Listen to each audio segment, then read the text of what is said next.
Good morning, ladies and gentlemen, and welcome inside of the Cougars Den here on the fabulous campus of Crestview High School for the 4th annual Jesse Campbell Memorial Duals. I'm Brian Skronsky. I've got Zach Truax with me today, and this is a pretty awesome event. A lot of great teams in here and plenty of wrestling on the way here for a jam-packed Saturday.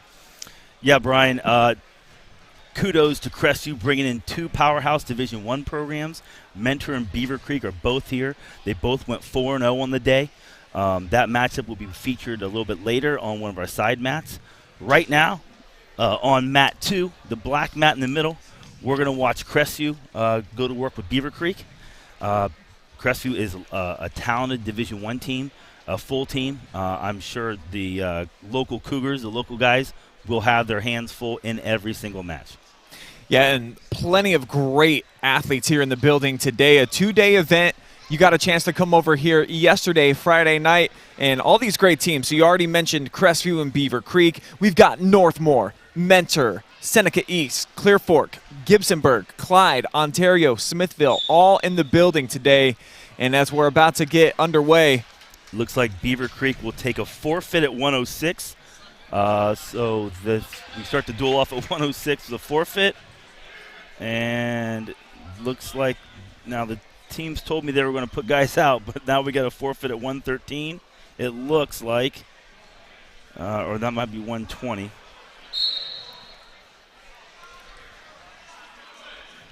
And now we will get to see our first match here between two real wrestlers, and we got Hayden Coon. This is a good one. This is a good one. Hayden Coon ranked number 1 in D3.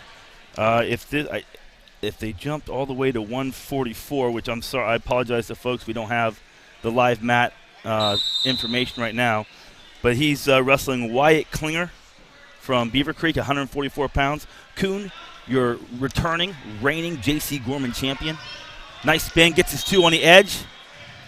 Well, I heard a great commentary last night in the Big Ten Network, and he said, wrestle on the edge of the mat like you're in the middle of the mat. And Coon doing that right there. A lot of guys take a break on the edge of the mat. He keeps moving. One of the very best in the business here in the area, Zach. Over 150 wins now for his career. Amazing. As a senior, 150 wins early in his senior career.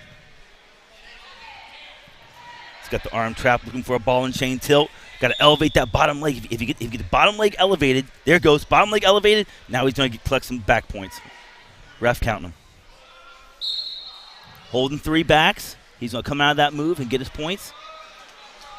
Ref has not awarded the points just yet. So he changed his move. So right there he changed his move, and typically the referee's awarding the points because the referee's see the move has changed. Now Hayden's setting it up. He's going to take him a different direction, try and collect 3 more backs. There he goes. Again, elevate that bottom leg and get your back points. He's going to try and get his left leg under his opponent's bottom leg, elevate it, and get some backs. 3 more. 8-0. Hayden Coon. Yeah, great start for him and impeccable career. One of the most decorated athletes at Crestview. Chicken wing in, looking for a fall.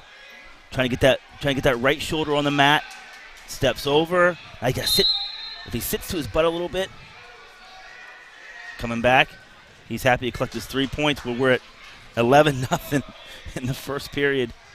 Coon's keeping with the same move, so even though they count backs, he won't get awarded points for it this time. Got 2 more. Okay. 13-0. Yeah, what an absolute clinic in those opening couple of minutes, and you see why Hayden amongst the state favorites and contenders in his weight class. Hayden takes down to start the second period.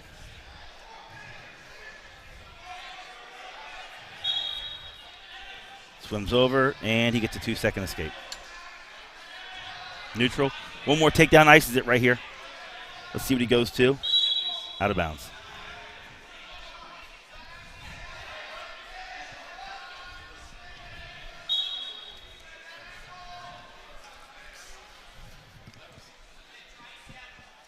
So as Hayden continues his domination, I'm going to head down to the mat. We'll get some nice tight shots here of the main featured mat here. It's going to be Beavercreek and Crestview. We'll also have split screen throughout the morning of some of the side mats, Zach, and we'll get some interviews as well. We'll see if we can begin with one with Hayden. I'll head down and try to catch up with him.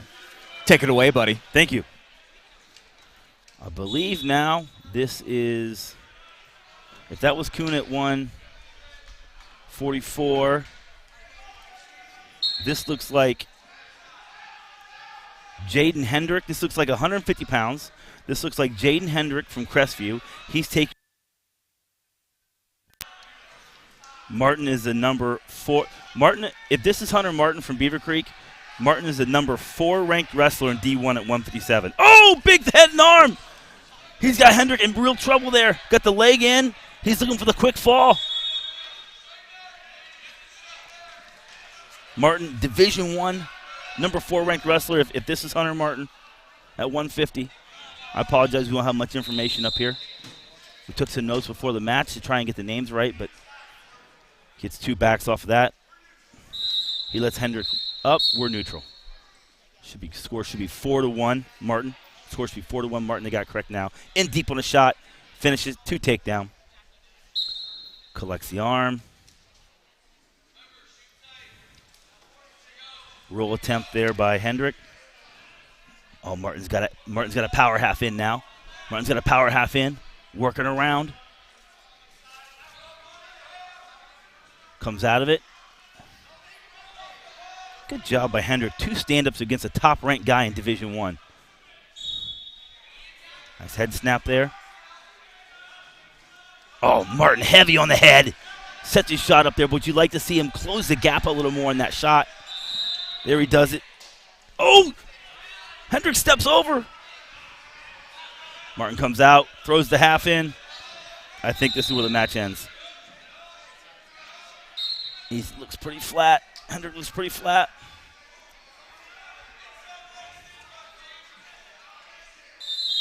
Pin.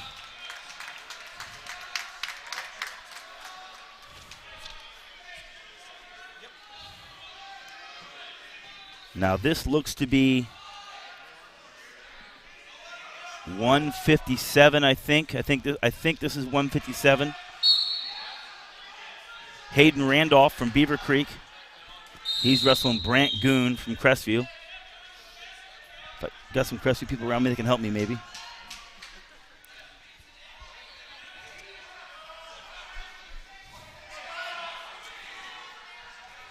Doing a little duck attempt there. Randolph with the front headlock, working around the edge. He's going to try and get to that far ankle.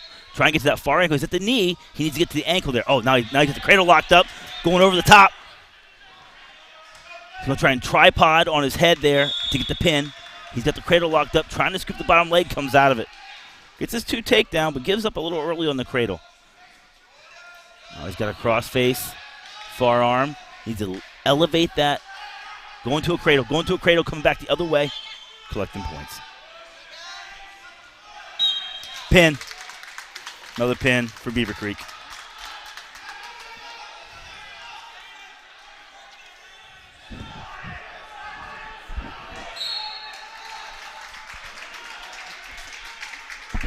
Is this 175 right here? Hicks. All right, we're at 175 now. I have confirmed. This is Tyler Hicks. He's ranked number 12. No, that's not Hicks. Oh, this is Papalias. All right, Ethan, we're at 165. Ethan Papalias, quick shot to his back. He's got Jack Stevens from Crestview. Up 4-0 already. You can see Beavercreek is a heavyweight Division I program. Let Stevens out.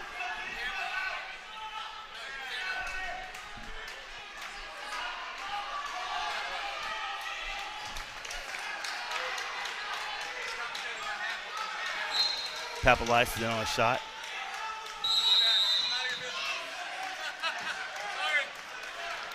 Now Stevens in on his shot. This should be a pretty evenly contested match. Papalias out. Ethan Papalias from Beavercreek. Jack Stevens from Crestview. We are 165 pounds. Papalias in for another shot. In deep on a double leg. Lifts. Oh, he's doing it the hard way, but he's doing it off the mat. Stevens gets his Gets his foot back down, defends it nicely. Now Stevens has a head and arm. Stevens has a head and arm. Can he pop his hips over? Oh, Papalias pops out. Boy, Ethan Papalias did a lot of work there to get a 2 and a 1. Really lift the hard way there. You like to see him get more head pressure, cut across, and finish on his hip. Jack Stevens able to get his foot down and squirm out. Papalias now increases his lead. 6-2, nice little low-level attack there. But Papalias gets 2 more. Working on a chicken wing.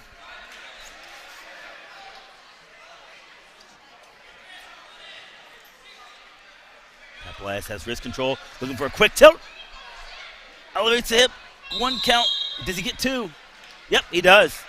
Nice job by Ethan Papalias. Wrestling hard at the end of the period there to collect 2 more back points. Increase his lead to 8-2. We're at 165 pounds on mat number 2 with Crestview and Beavercreek. Papalias takes down to start the second. Jack Stevens and Crestview on top. Working on some arm control. Nice lift. Almost gets the hips flipped. Now he does. Now Stevens is collecting back points. 8-2. Stevens going to get 3 back points here, and he might get a fall. He's got that far arm trap. He needs to keep elevating that tricep, try and get that far shoulder to the mat. If he can step over a little more with his right leg. There, keep stepping through. There it is. Now he's got Papalias in real trouble. Reverses the half. Needs to elevate the head. The clock isn't running, which is a problem. Now they start it, but at least a minute late. So we'll have to get some clarification. As soon as there's a break, the referee will get some clarification on that, how much time they should run. But Stevens does pick up 3 back points. Hats off to Papalias for fighting off his back there. He was in trouble. Now he casts his hips over, and Papalias gets 2. Stevens relaxed a little bit on top there, and Papalias just kind of sucker rolled him, clamped that far arm down, and cast his hips over the top. Got 2 points reversal. Should be 10-5, I believe. We'll have to check the score and the clock at this point. Papalias trying to lock up a cradle.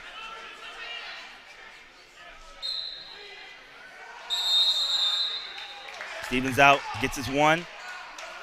And we're gonna get a stoppage here. We gotta double check the score and we gotta double check the clock. That's athletic director for Crestview trying to help sort things out.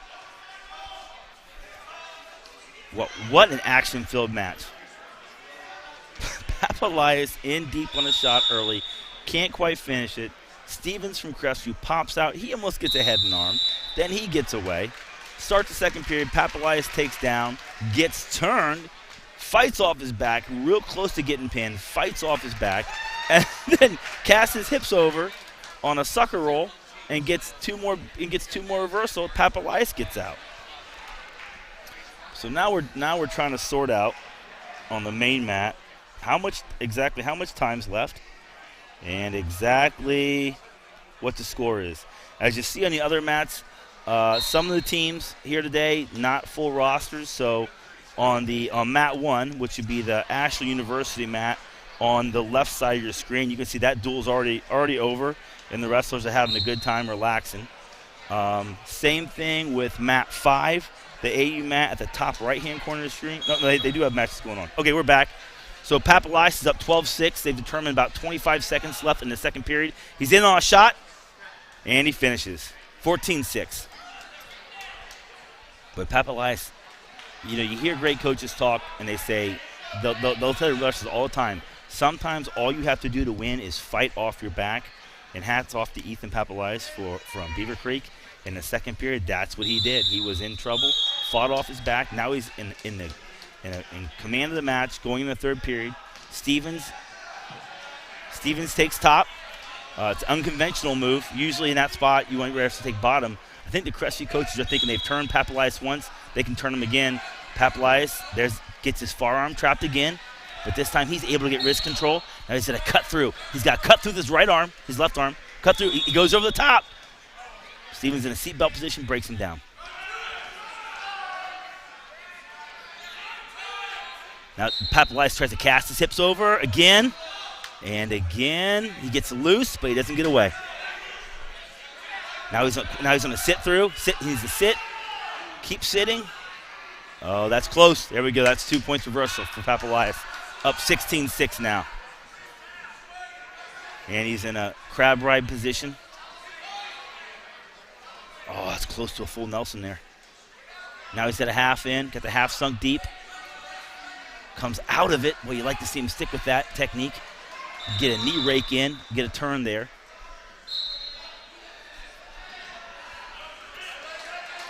Working wrist control, checking the clock. He's got about a minute left to nurse this 16-6 victory. Got a boot in. He's a little loose, though. He's a little loose on top with that boot.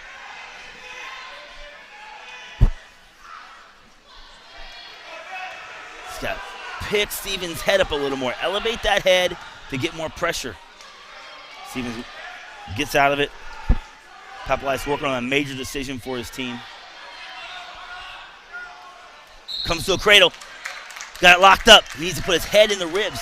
Get his head in the ribs, get it turned, then come to a tripod. Stevens fights out of it.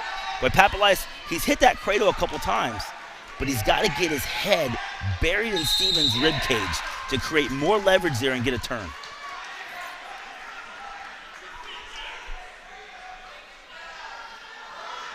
£165, Ethan Papalias from Beavercreek, working on a 16-6 major decision over Jack Stevens at Crestview.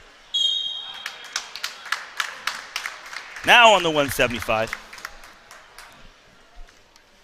Crestview is going to send out, it looks like, according to my notes, Xavier Stall-Dryer. Xavier Stall-Dryer. And from Beavercreek, it appears to be Tyler Hicks. Hicks currently ranked number 12 in Division I. Again, Beavercreek, a very solid Division I program here today. Mentor also here today. Also, Mentor, obviously a historically known Division I program in Ohio. Produces great talent every year. Heavyweight. We're checking the clock and names before we get started again.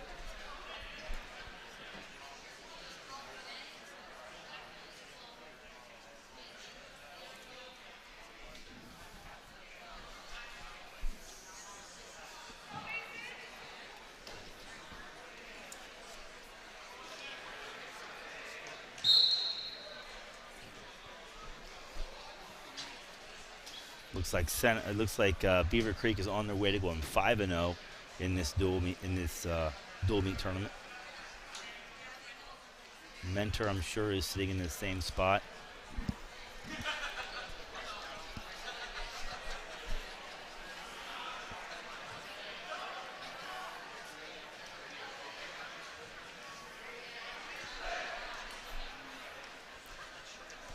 That's Northmor. Wrestling Ontario over there on the AU mat at the top right of your screen.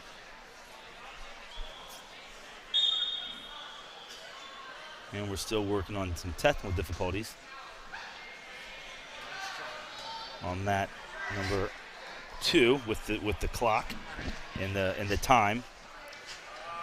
This isn't uncommon if you're around wrestling long enough. You know that there's volunteers at every table that give up their entire day to make this thing happen. And, they don't run a clock every day. They don't run a wrestling scoreboard and a wrestling clock every day. So sometimes there's a little extra training needs to go in, and sometimes those things go haywire. So hats off to those volunteers for making this thing happen to these kids. And here we go. So now, up on mat 2, Beavercreek's Tyler Hicks. He's number 12 in D1. He wrestles Xavier Stall-Dryer. Right away, Hicks for a quick takedown. I can't even see what it was. I was still checking the names. Hicks deep on a half. Oh, potentially dangerous. Good call by the referee. Boy, Hicks looks like a ranked Division I wrestler right here. Getting right after it. Come back to center match. Stall-Dryer's down.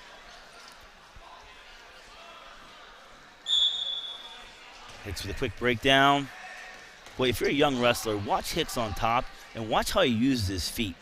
He doesn't drag his feet behind him. He drives with his feet, and that's how he can get a tight turn. He's got Stall-Dryer stacked up. Well, this might be a quick one. There's the pin. Tyler Hicks, Division I ranked wrestler, gets the pin over Xavier Stall-Dryer from Crestview. Moving on to 190 pounds. We're going to bring out Ethan's brother, it looks like. Austin Papalias. He wrestles from Crestview, Owen Hamilton. It's a 190-pound match.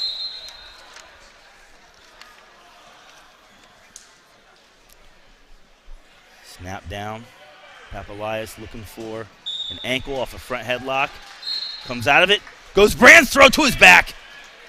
Papalias has got Hamilton in real trouble here at 190 pounds. Looking for that quick fall. He scissors his hips. You want to get your hips down towards the mat. Papalias is losing a lot of pressure right there, but he still might get the fall. There, he scissors his hips down the mat. Feet a little wider, and he gets the pin. Austin Papalias comes out with a front headlock, switches off to a Brand's throw, gets the pin on the 215. For Beavercreek, we have Charles Barnhurst.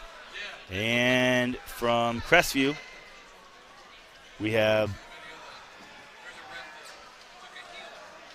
there's going to be a forfeit at 215. And now at heavyweight, I believe, I don't think that's Caleb Cunningham for Crestview. I think that's Josiah Freewalt from Crestview. And he wrestles Lucas Comer from Beavercreek. Comer, ranked number 21 in Division I at heavyweight. In on leg, quick. Oh, that's trouble. Half Nelson. This one's going to be quick, I think. There's your pin at 285. Now we're back up. Now we're back down to 106 pounders. From Beavercreek. We should have a pretty good match here. Crestview sends out Ryan Holloway. And Beavercreek sends out Jeremy Stribel. Stribel with a physical collar tie. Well, Beavercreek loves that front headlock. They go to it and they look for a cradle off of it. He's got the near side cradle.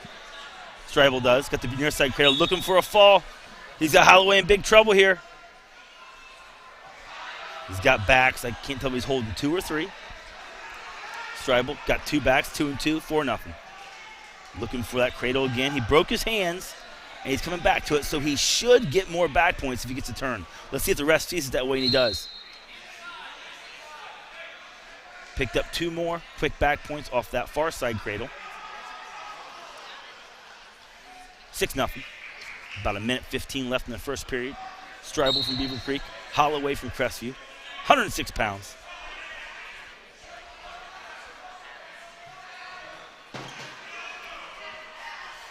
Now Stribel looks for a tilt. Got to elevate that bottom leg a little more to get those shoulders over.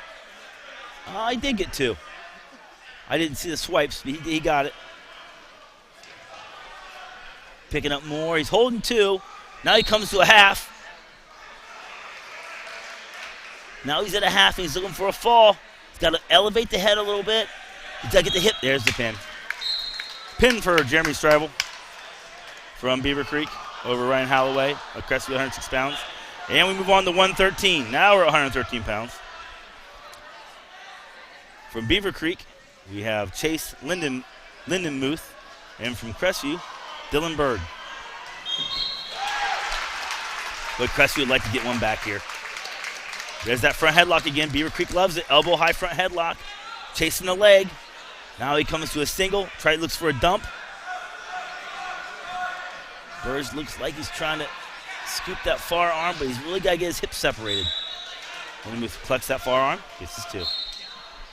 Now Lindenmuth looking half. Runs the half in. He's got it deep. Collects the far arm. Switches to an arm bar. Keeps it on his back. Referee's watching to make sure it stays legal.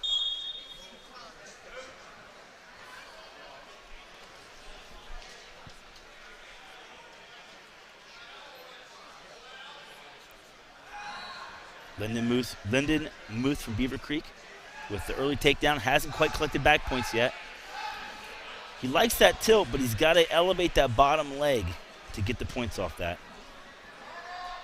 Burge here got to get his head off the mat. Got to get his hips off the mat. Get those boots out. Get to your feet. There he goes. Gets to his feet. Look him. Burge got to look away and peel that half off. Keep that wrist and then stand up. Is what Burge from Crestview has to do to get out. He's only down 2-0. He's come close to getting turned a couple times. Has not gotten turned.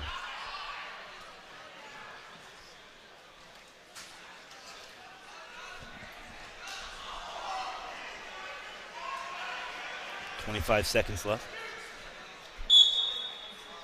Got potentially dangerous. Didn't quite see what the problem was there. But we'll get a fresh start.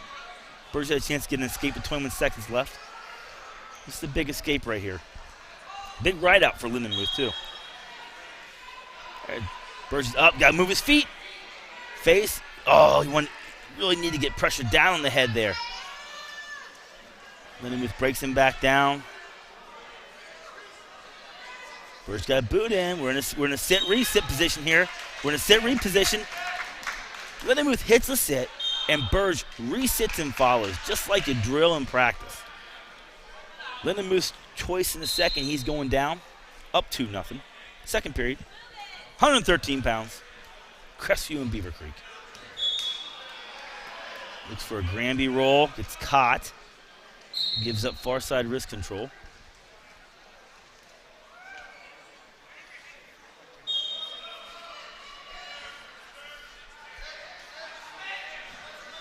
Burge from Clear Fork on top. Lindenmuth getting a little separation there.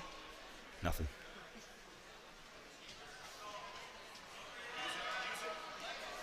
Now, if you remember when we watched the previous couple wrestlers ago from the kid from Beavercreek, he really used his feet and he drove on those turns. And you see the difference when a kid doesn't use his feet and he doesn't drive on his turns.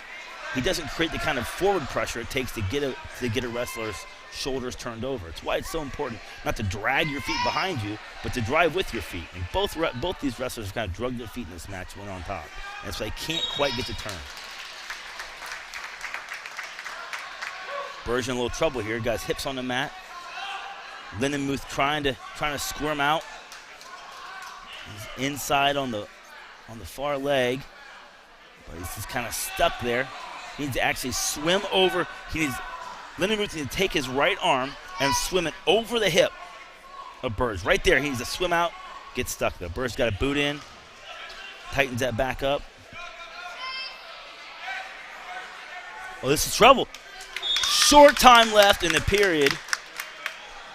Lindenmuth from Beavercreek, with about 30 seconds left, gets a big reversal.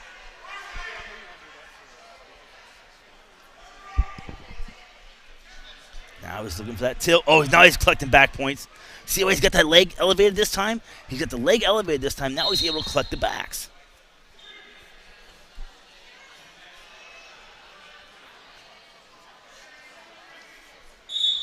Working on a wing now.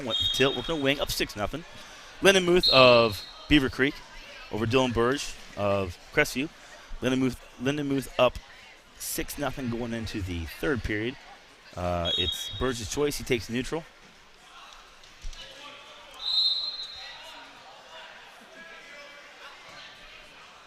Lindenmuth nursing a 6-0 lead at this point. Let's see if he keeps the offense up or if he makes Burge come to him.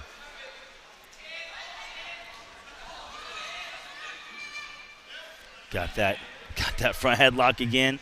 Look, oh, nice job by Burge to keep moving. He gets his 2, and he's got 2 more backs. That was a big 4-point move. Now the Crestview coaches have a decision on their hands. Do they kick out Lindenmuth and try and close the gap on their feet, or do they let Burge work for a turn? Burge got the half in. Can't quite get. You got to get him flat. You throw that half, and then you want to get him flat, and then look to turn. Burge with a little mat return there. Gets Lindenmuth flat. Lindenmuth is, I think he's trying to just survive right now. He's in survival mode, don't get turned, which is a lot of times a mistake. His head's on the mat. His feet are dragging behind him. Can he nurse this 6-4 lead? Wait. 30 seconds left. It's obvious the Crestview coaches have committed to the turn. He's got a half in again. He's got to look for a knee rake off that. Oh, just can't close. Now he's got far side cradle. Hop sides. He looks suicide cradle. He pulls it off. Oh, he didn't get the swipes. Oh, Burge got the cradle in and went full suicide cradle, going over the top, rolling over his back. Got the turn, but could not get the swipes. He got one swipe, couldn't get two to tie it up. Lindemuth, 2 seconds left, survives an onslaught by Dylan Burge at the end. Great match.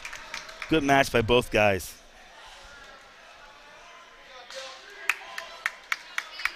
That was 113 pounds.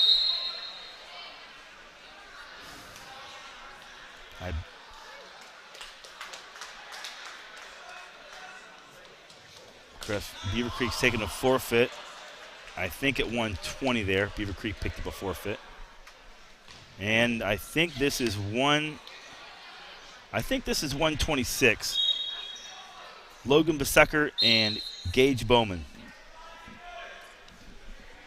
Is this Besecker from Beavercreek? Besecker. Yeah, look, this is 126 pounds. Logan Besecker from Beavercreek, Gage Bowman from Crestview. Besecker ranked number 21 in D1.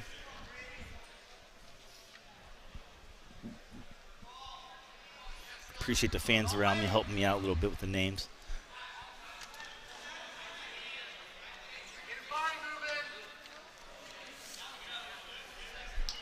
Besecker in on a takedown.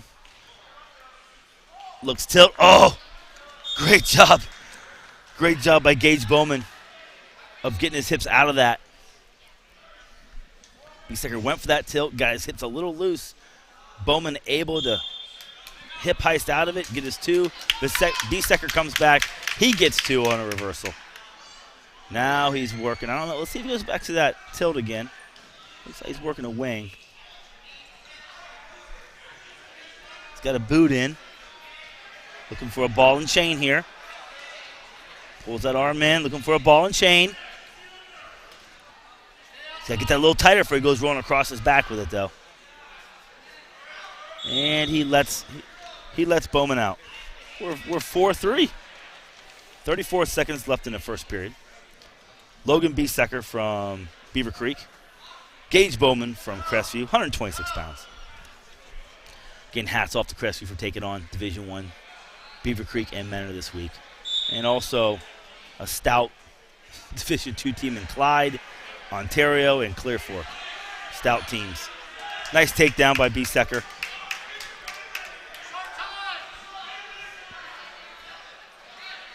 Really nice job of getting that takedown late in the first period to increase his lead, 6-3.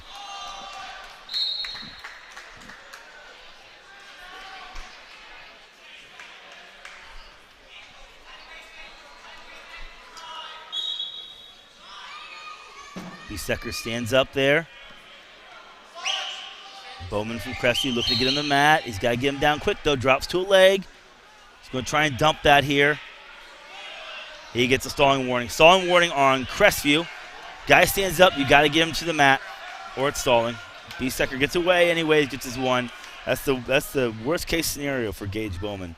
Not only does he give up the 1-point escape, he also gives up the stalling call. Nice little high C attempt by Besecker. Keeps his toes in, gets a takedown.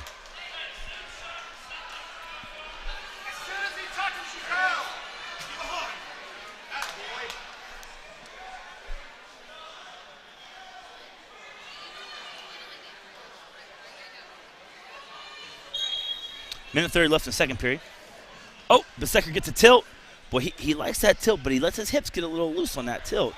Last time, Gage Bowman was able to hip heist over and collect two. That time, he just gets a little loose and stays off his back. Besecker's going to go back to that tilt. He's really got to keep his hips tighter and elevate that bottom leg a little more.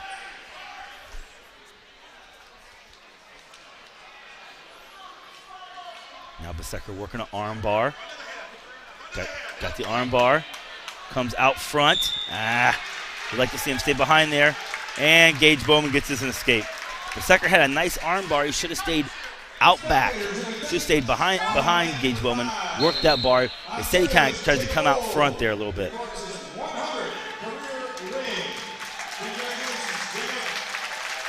Nice shot by Beavercreek, collects 2 more points. He's up 11-4. 34 seconds left in the second period.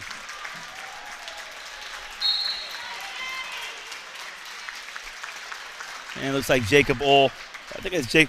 Is that Jacob Ohl on mat 5? Just guys, Hunters win. Is that who that is? No help. Beavercreek on top, 11-4.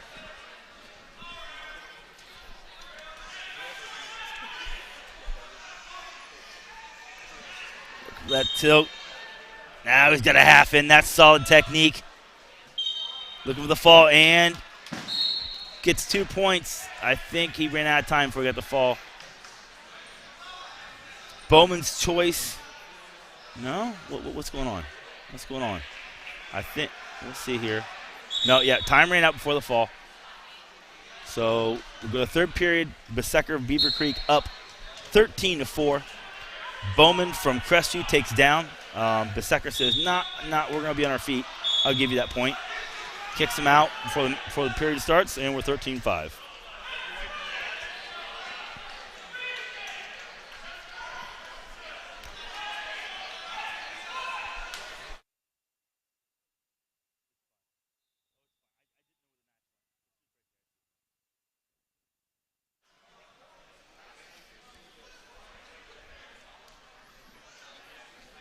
But Beavercreek's been in control this whole match.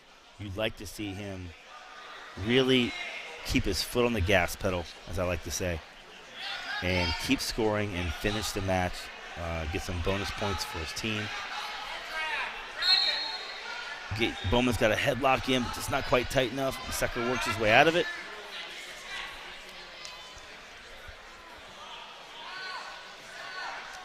£126.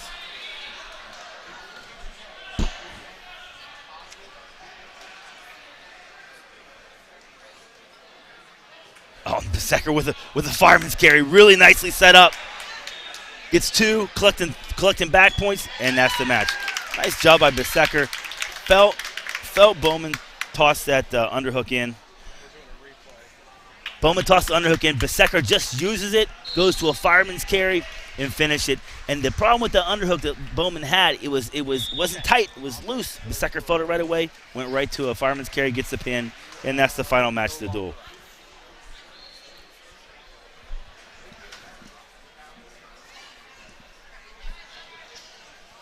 We're shaking hands on mat 1.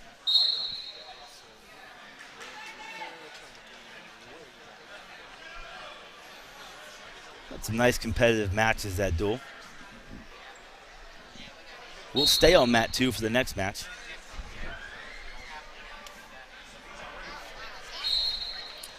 The next match will be round 6. We'll have Crestview and Division I Mentor. So Crestview, the host team, setting themselves up on day 2 with back-to-back D1 challenges.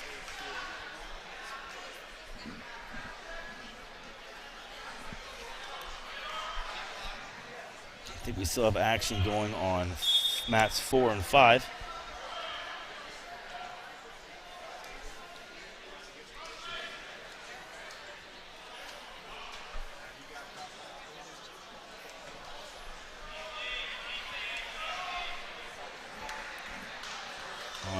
Right now, we turn the action to mat number 4. Mat 4.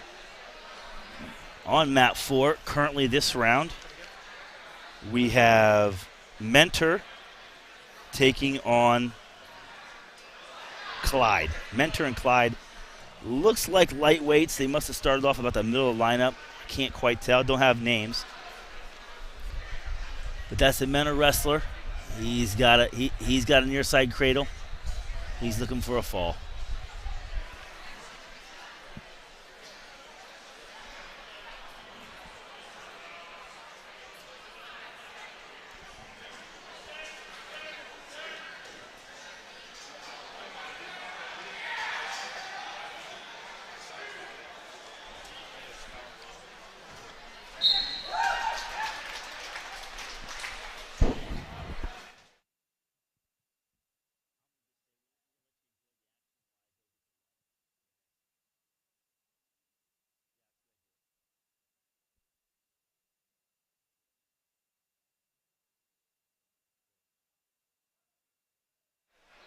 All right, ladies and gentlemen, I'm going to go and try and get the lineups for the next match. We're going to take a quick break. On the other side of that break, we'll have some surprise interviews for you, some analysis, and some reaction from some of the wrestlers of the last round. Thanks a lot, folks, for tuning in to OH Report.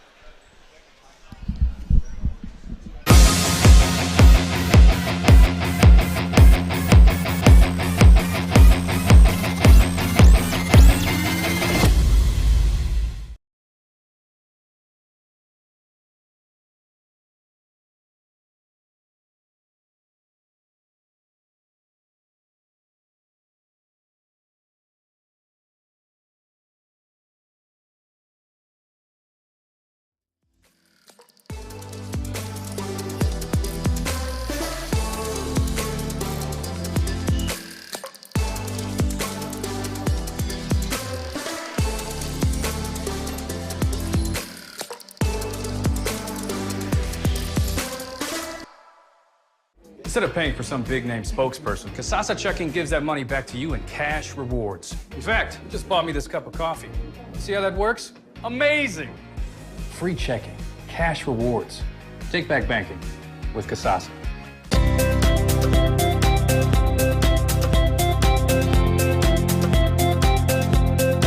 Hi, I'm Josh with Scout Construction, proud sponsor of local teams and athletes. Check out your favorite local sports right here on the OH Report.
All right, I've got the junior Jacob Ohl with me. Just set a milestone mark here, 100 career wins as a junior, man. So that's a ton of success so far. Take me a little bit through your career and what it's been going like for you over at Ontario. It's been going pretty well. Got a lot of great kids to wrestle with over there, so I'm improving every day, and that's what helped me reach the 100 win mark. And not just to get it, but to get it with a pin, got to be ultimately satisfying for you. Yeah, it was cool just to get it with the pin. I mean, a win just would have been fine, but I mean, a pin's even better, so yeah, that was cool. And give me some perspective on events like this. I mean, you're going against 9 different teams over a couple of days. There's a lot of wrestling that goes into this. Take me, number one, just through the mental preparation, and number 2, fatigue, and how much of a factor that becomes. Well, definitely in those big matches and big duels, you got to keep your cool and can't let yourself get out of it. Just got to keep your head and stay calm and trust in your work and trust in the process. All right, well, so far, so good for you. Tell me finally about your expectations moving forward for the rest of the day for Ontario. What do you guys think that you can accomplish here? I think we can win the rest of our duels. We got Menor after this one, which they're going to be tough, but I think we can win that duel, so I think we can win the rest of our duels. All right, Jacob Ohl, 100 career wins right here. Big-time milestone. Throw it back up to you, Zach. Thanks, Brian. Thank you, man. Thanks, Brian. Great interview. Trying to catch up with the action here on mat 2. Not sure. I wasn't able to get the lineups between matches. I apologize to the fans for that. They're moving fast here, understandably. But we do have Hayden Coon on the center mat. He got your Division I number 1 ranked wrestler got taken down early in the match. I think we've got at 144 pounds from mentor Antonio Shelley. Coon with his hands full early. Boy, if you're the Crestview coaches, this is what you want for your big gun, your top dog in the room. You want him to get pushed, and if you can bring a team into your gym to push your number 1 wrestler, that's bonus for you. So Coon got taken down early, got an escape. Now it's 3-3. Scoreboard has it 3-3. Heading into the end of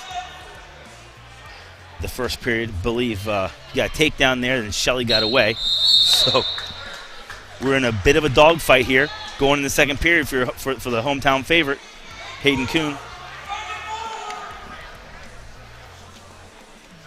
Again, wasn't able to get both lineups before the match, so I'm going to try and do my best to guess. I may be calling the wrestlers by their school names. But like I said, I believe this is Antonio Shelley. And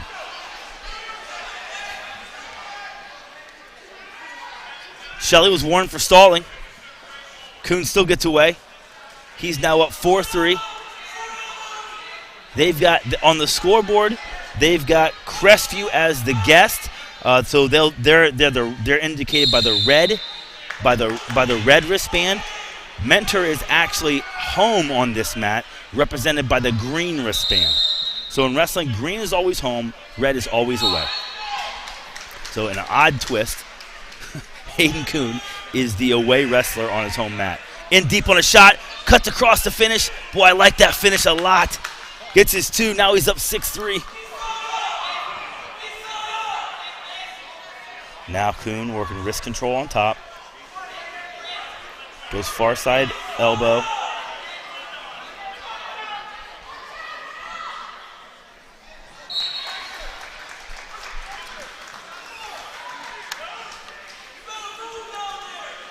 Shelley being controlled on the bottom. Coon happy just to ride right now a little bit. Not staying real busy on top. Doesn't want to put himself in danger. Shelley looks like he's going to get an escape right here and does. 6-4. Great match here on the center mat.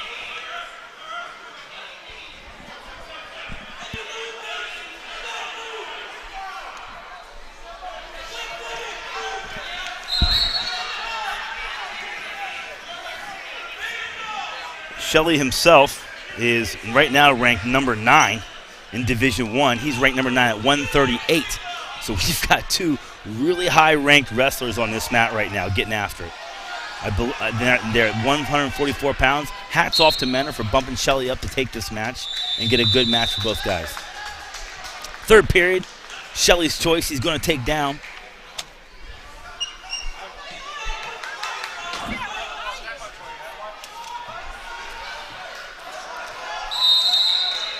Shelley looking to get an escape and try and get back on the board. Replicate what he did early in the first period. Get a takedown. Coon happy to oblige and let him go. Here we go. Third period. 1:50 left. Coon with a tricep tie. A little shot there. Kelly the reshot. Oh, Coon spins around behind. Great defense. Can he drop to a leg? Drops to a leg. Tries to cut across. Oh, Shelley dives for out of bounds and puts his ankles together. Coon wisely collects both his ankles. Once again, on the edge of the mat, wrestle like you're in the middle of the mat. Shelley made a mistake there. He's on the edge of the mat, tries to dive out to get a fresh start. When he goes to dive out, he puts his ankles together. Coon able to collect the ankles, get the 2 points. The great Jim Gibbons on the Big Ten Network talked about that last night. Wrestle on the edge of the mat like you're in the middle of the mat. Coon staying the aggressor and forces another stalling call. Up 8-6 and forces a stalling call to push the score 9-6. Keeps it, like I said earlier, keep your foot on the gas pedal, especially against a great wrestler like Antonio Shelley. Coon, oh, nice slide by. Again, Shelley puts his ankles together. Coon collects them. 2 points. With Shelley, when he gives up that ankle, he's really got to think about creating head pressure down, getting hit separation. I think a lot of times, right there in the replay, you'll see Shelley goes to dive out of bounds. When he does, he puts his ankles together. Coon's too good for that. He's going to collect those ankles. Back to center, about 45 seconds left. Coon collects the leg. And they go out of bounds. And referee Brady Wigerson, now he warns Coon for stalling. Coon dropped to a leg, wasn't real aggressive on taking Shelley back to the mat and pulled him out of bounds. Referee Brady Wigerson astutely calls that stalling. And Coon obliges Shelley, lets him out for an escape. The score is Coon 11, Shelley 7. 20 seconds left in the third period. Really well-wrestled match by Hayden Coon. In on a shot again. Little fireman's carry, dumps it to the hip, swim over top. Gets his 2. How many times have we seen Hayden Coon in this match get a takedown close to the edge? Where his opponent, where Shelley relaxes a little bit, and Coon keeps on wrestling. That's why he's the number 1 ranked guy in D3.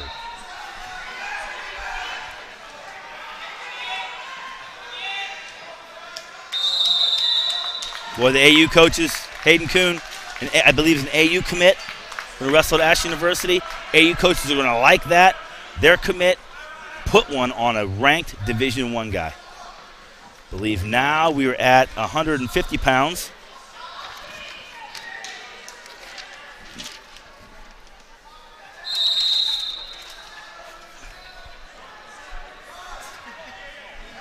Crestview sends out Jesse Hendrick. Gets taken down right away by the Menor wrestler. The Menor wrestler, 150 pounds, is Joey Fumik. Fumik from Menor.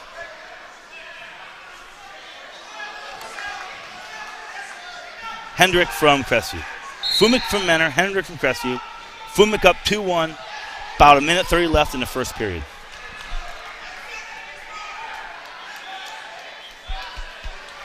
Oh, beautiful ankle pick by Fumik. Beautiful ankle pick. Doesn't quite get the finish.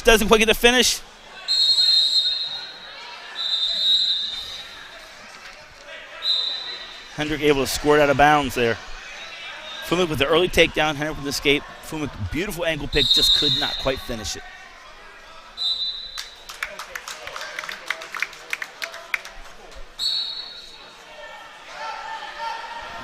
About a minute left in the first period. Oh, nice little slide by attempt. Fumik gets hip to hip. Now can he just get a mat return? Just get a mat return. There it is. Lift. And collects his 2.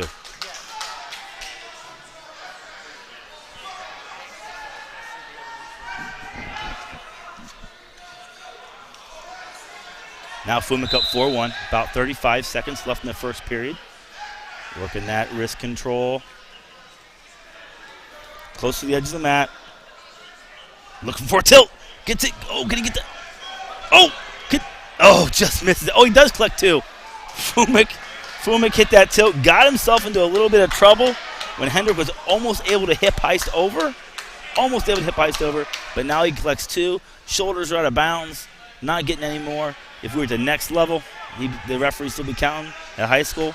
Once the shoulders go out of bounds, that's it for back points. So Fumik really needs it. And we got time on the clock, but no one notices. We got 2 backs. Looks like, yep. Fumik got that backs with about 15 seconds left. So the points are good. It is Fumik's choice. I'm sorry, it was Hendrick's choice. Hendrick deferred to Fumik. Fumik took neutral to start the second period. Why not? He's gotten 2 takedowns early. There's that front headlock. Comes to the underhook. Little slide by attempt again, good. I like that slide by attempt by Fumik.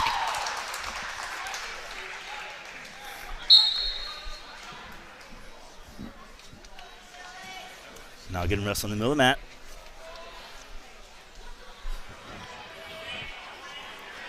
Fumik goes to a little Russian tie, a little 2-on-1.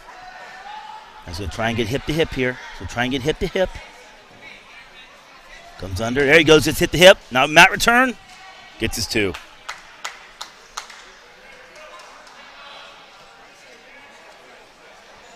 Fumik of Mentor in charge of this match over Hendrick from Crestview. 8-1. About a minute left in the second period. There's that tilt again. Collecting backs. It's a little bit loose. Squirts out of bounds. And 2 more backs.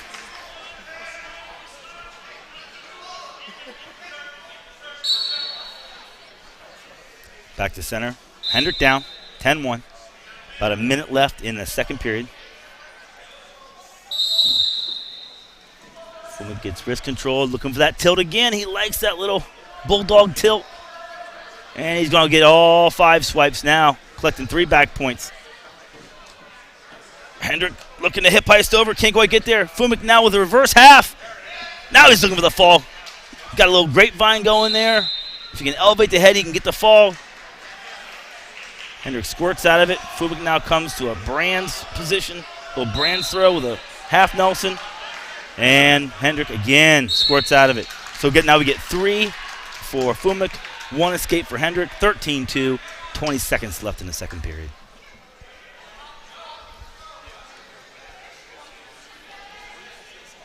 Fumik with the head pressure. Really keeping the heat on now. Nice arm post. Cross body shot. Nice arm post. Good crackdown. Throws the half in. This is where it ends. Pin for Fumik of Mentor over Hendrick of Crestview. And we move on to 157 pounds. Mentor will send out. Crestview sends out, I believe that's Brant Goon. And Mentor sends out at 157. Goon with a quick takedown.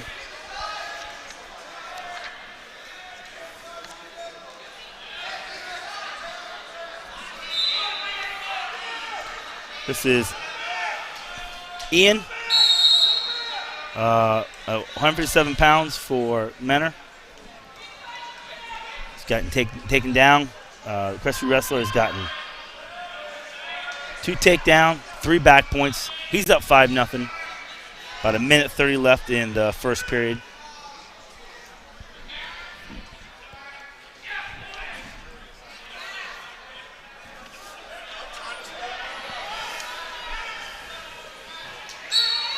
Oh, gets the reversal. The Mentor wrestler gets the reversal.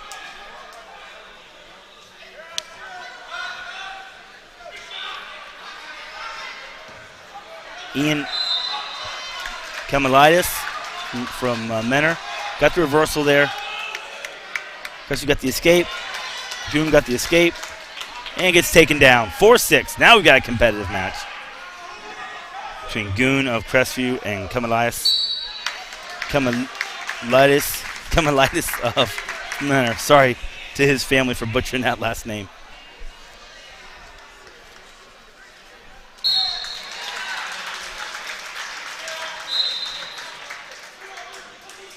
Goon from Crestview up 7-4 over Ian of Mentor. Oh! Quick throw! Collects his 2. Now we got a match, 7-6. Ian from Mentor has come storming back in this match to almost tie it up at the end of the first period after giving up a quick 2-2. Early on in the match, give him a quick 2-2, 2 takedown. There's the throw. He was down 7-4. Gets a throw. Doesn't get his backs, but gets his takedown there to make it a close match. Goon from Crestview takes down to start the second. Ian got the boot in. Ian from Menor got the boot in. Oh, now he bails. Goon in on a leg. And we're going to go 1 point. Escape, red. Like I said, in this match, actually, Crestview on the scoreboard indicated by the visitors. Crestview now up 8-6 over Mentor Wrestler. Ian. Goon, Crestview. Oh, in on a shot. Little duck under. Almost didn't clear the head and got caught in a hangman. Just scored it out of that, but gets his 2. Now he's up 10-6. A lot of action this match. Kamalitis casts his hips over. Comes to a leg. He's looking for a reversal here with about 1:20 left in the second period. Great action here in the second period.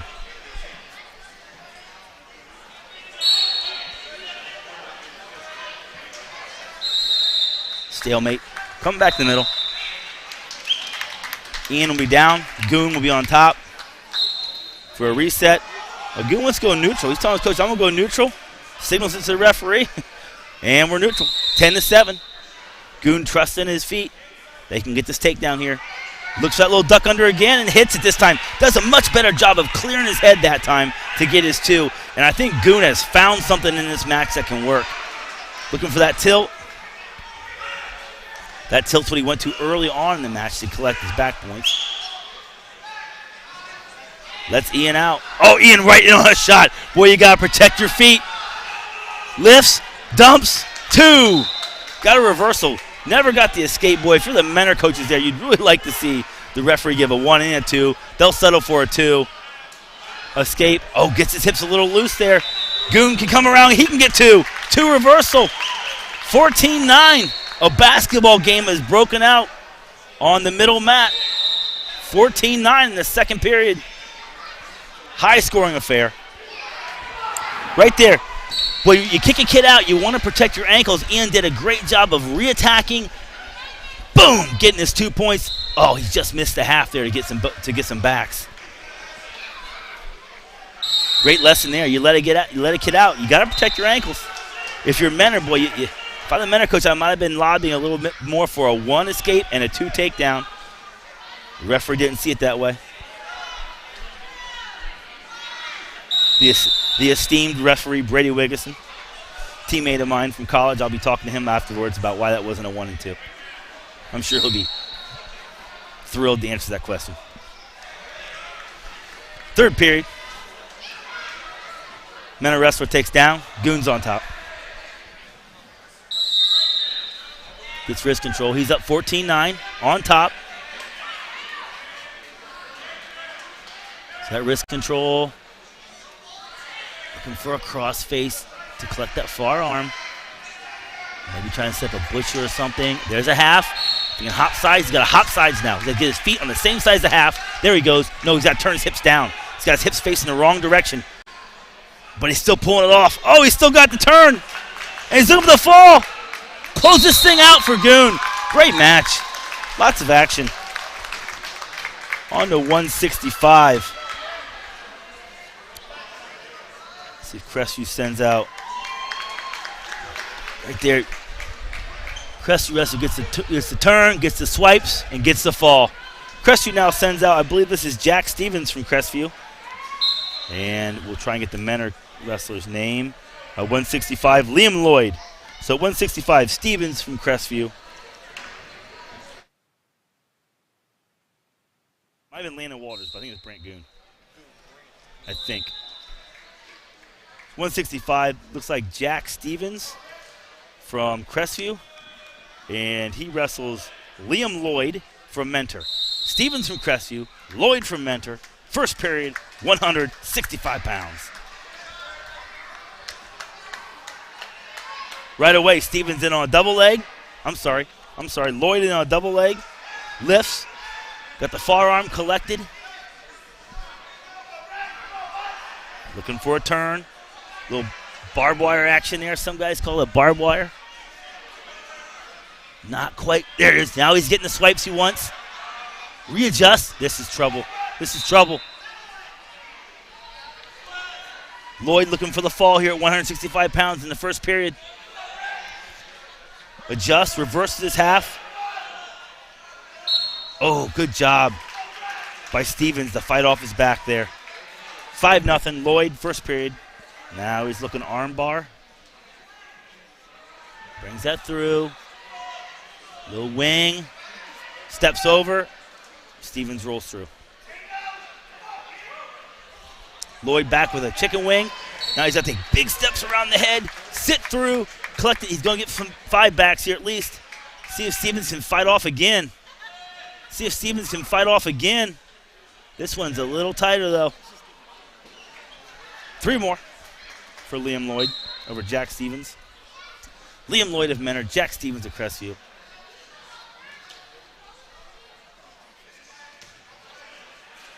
Lloyd up 8-0 now. 27 seconds left in the first period. Lloyd in the driver's seat.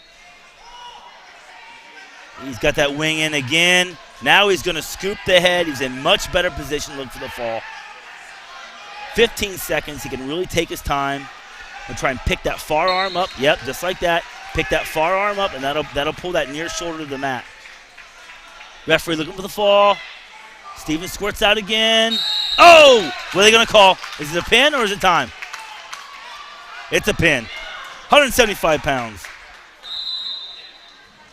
for Ashland. I'm sorry, for Crestview. There it is. Gets the fall. We move on to 175 pounds.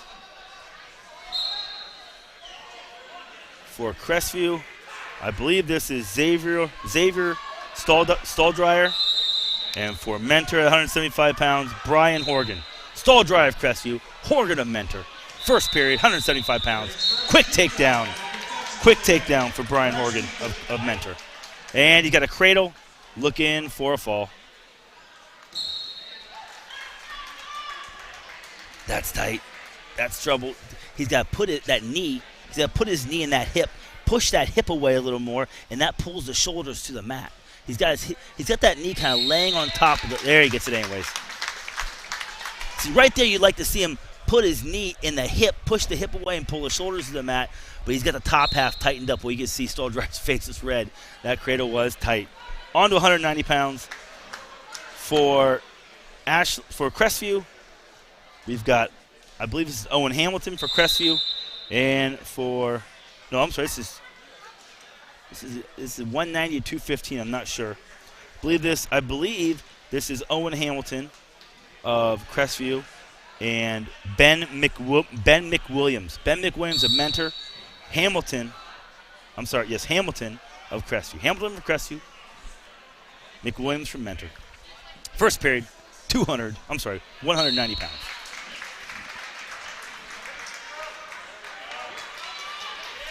Hamilton with a beautiful whip over by McWilliams, and he gets the fall. Mentor tearing through Crestview. I can hardly get the names right for the matches are over. Right there, elevate the head, pick the head up, get the fall. Boom. Now on to 215 pounds.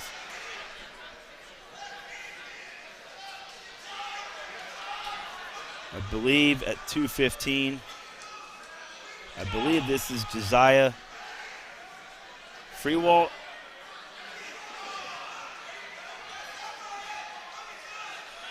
No, 2:15. Crestview will forfeit at 2:15. And we move on to the big boys. Heavyweight, 285. This is Josiah Freewalt from Crestview. He wrestles Mike Yates. Mike Yates of Mentor. Freewalt from Crestview. Heavyweight. Mentor in firm control of the duel right now. Don't have the match scores in front of me, but I don't think it's close.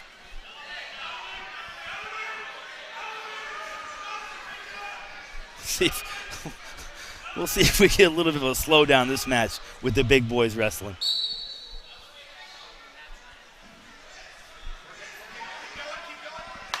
Yates with the Brands throw on Freewalt. Looks to elevate the head. Got to scoop that forearm. Now he wants to walk that forearm, get under that forearm, and there he goes. Get under that forearm and walk it out. So extend his left arm and walk that out, and he'll get the fall. There he goes. He's walking that forearm out, and he gets the fall. And we'll move back to 106 pounds.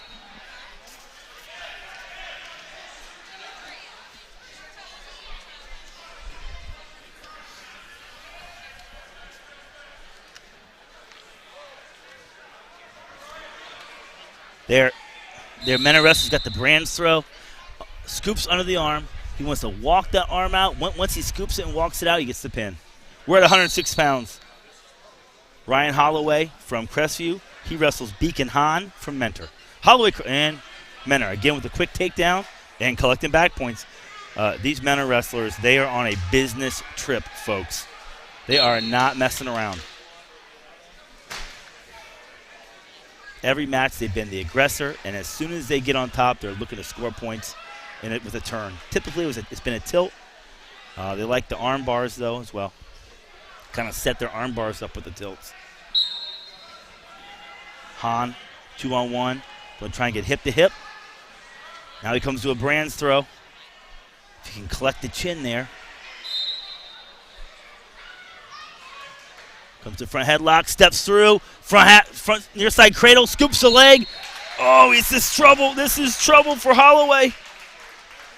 Hahn got Holloway in real trouble, near side cradle. Can't quite get the fall. Lets him off the hook. Takes his 3 points.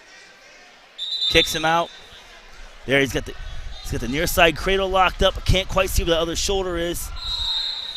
Holloway obviously kept it off the mat. Gets the escape. Oh, Hahn with another quick takedown. And into a turn. Got the boots in.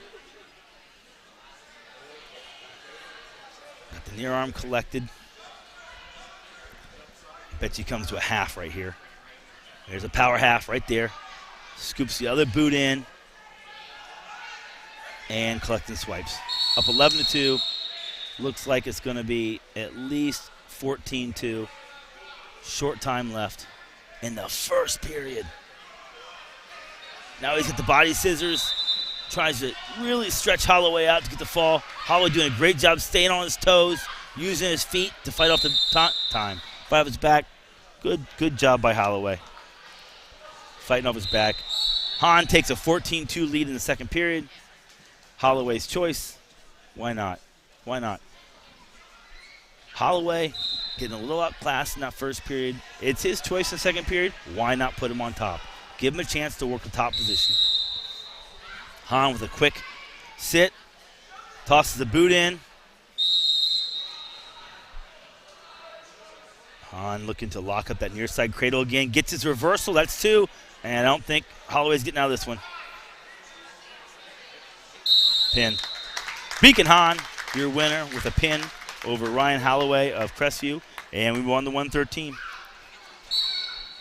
Crestview is going to send out, I believe, Dylan Burge again. There, Holloway. Or Hahn gets the reverse. Gets the near side cradle locked up. And right there, perfect position for the pin. Show the referee the shoulders.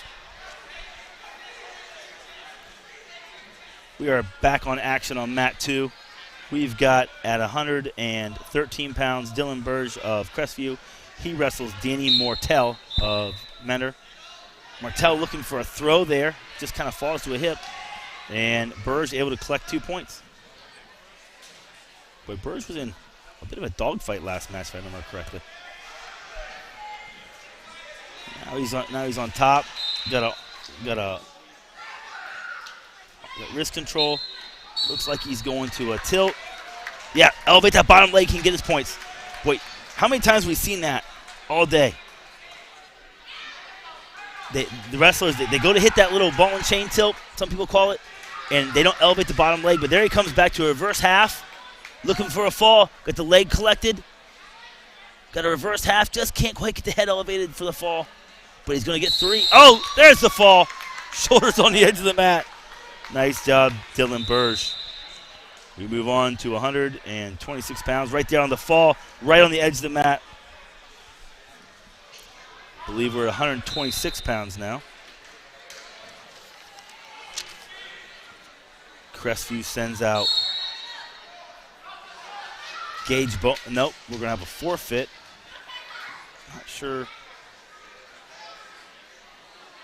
who that forfeit was. A forfeit had to be 126 pounds. So now we're at 132. We got Nolan Moore of Crestview. I believe that's Nolan Moore of Crestview.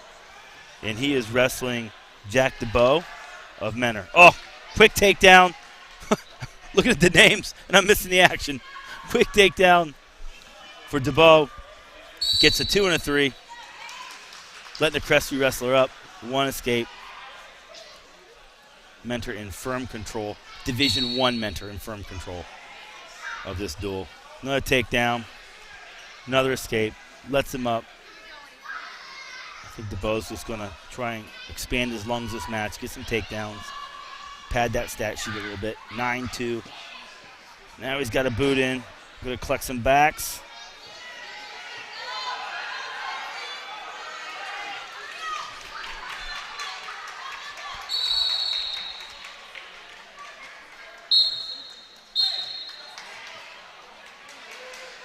Oh, that's tight. Now he's got a little brand throw there, and he gets the pin.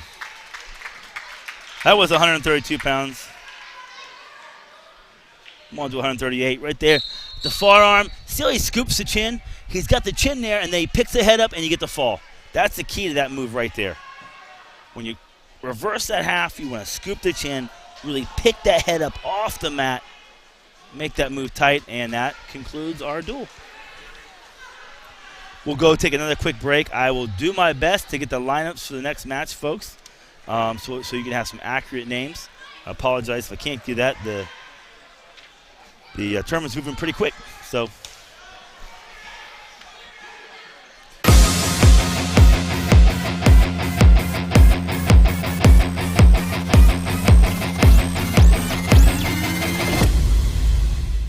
Instead of paying for some big-name spokesperson, Casasa Checking gives that money back to you in cash rewards. In fact, you just bought me this cup of coffee. See how that works? Amazing! Free checking, cash rewards. Take back banking with Casasa.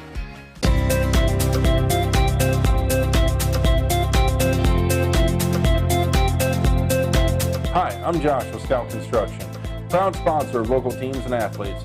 Check out your favorite local sports right here on the OH Report.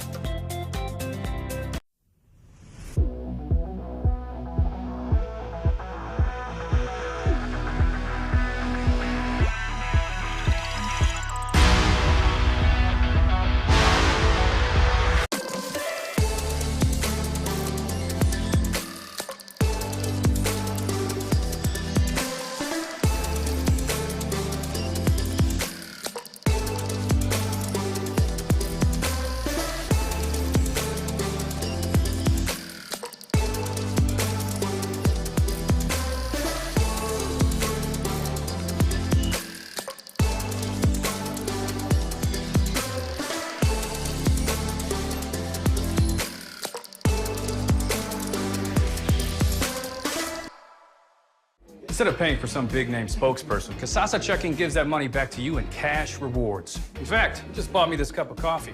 See how that works? Amazing! Free checking, cash rewards. Take back banking with Casasa.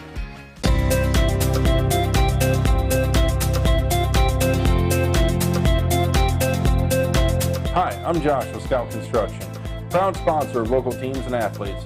Check out your favorite local sports right here on the OH Report.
Welcome back inside of the Cougars Den, where I've got a special guest joining me right now, Hayden Coon, undefeated right now at this event.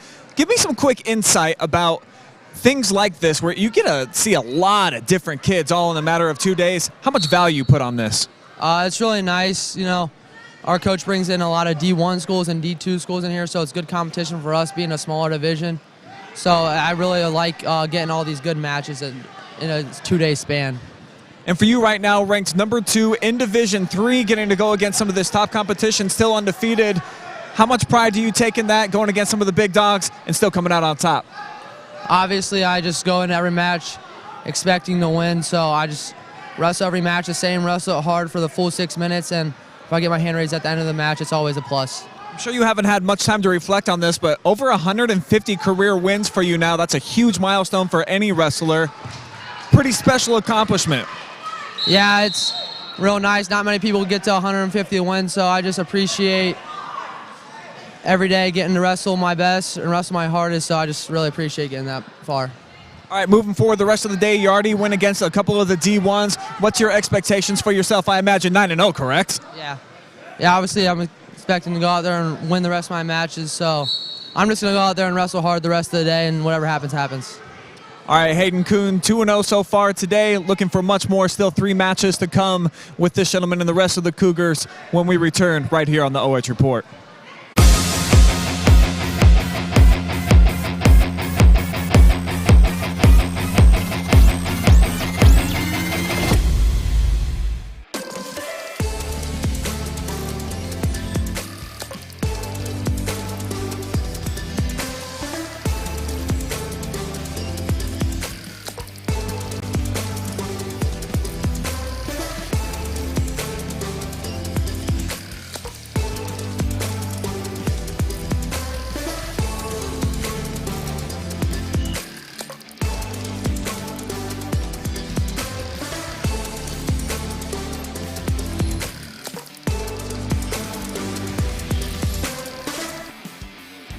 Instead of paying for some big-name spokesperson, Casasa Checking gives that money back to you in cash rewards. In fact, you just bought me this cup of coffee. See how that works? Amazing! Free checking, cash rewards. Take back banking with Casasa.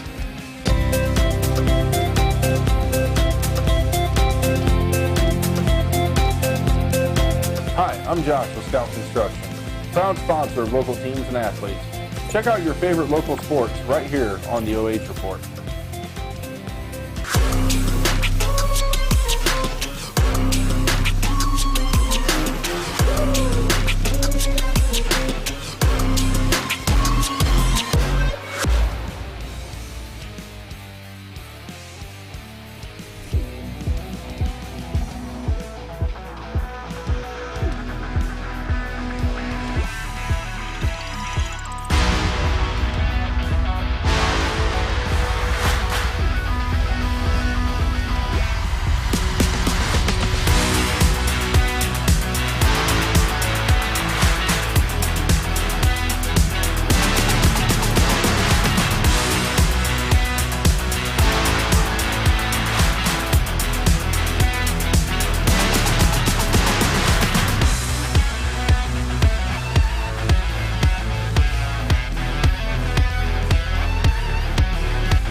Instead of paying for some big-name spokesperson.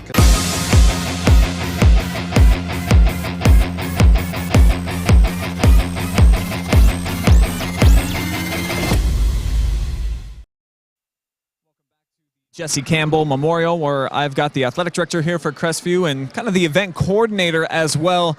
A lot of teams here in the building, Tim, and a lot of great talent out here. Just give me some perspective on how great of an event this is, not just for your kids, but everyone involved. Well, this is our 4th year of the event, so Coach Haverdale does a good job of bringing in quality teams, a good field with great competition, so we're just glad to offer all these youngsters a great event to get better.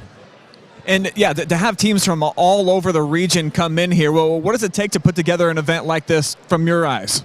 Well, it's pretty much a year-round thing, getting contracts out, getting schools accepted, getting your tournament workers, making sure everything's in place. So it's a big ordeal, but it's worth it because, putting on a quality event in a small school like this and getting teams to travel to us from the distance that they're coming just shows you the quality of wrestling that we're putting out there. Yeah, and you mentioned you're one of the small schools here. You just went up against a couple of powerhouses, 2 D1s. How great of a look is this in the experience for the Crestview Cougars? I think, anytime you can put a D3 school with a young lineup like ours against, powerhouses like Menor, Beavercreek, you might not come out on top, but the experience that you gain by wrestling that level of competition, helps you down the road. So we're always looking forward to, challenging our lineup. I know Coach Haverdale doesn't shy away from, anybody. But getting those schools here is a testament to the other schools, that we have in your Northmors, your Ontarios, your Clear Forks. So just a really good quality event. All right, that's Tim Coon with the Inside Here event coordinator. We'll go ahead and take one more break. We'll be right back. More action still to come.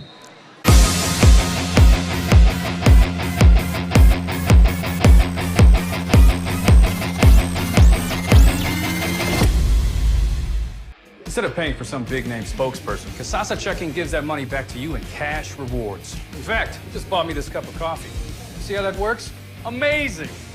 Free checking, cash rewards. Take back banking with Casasa.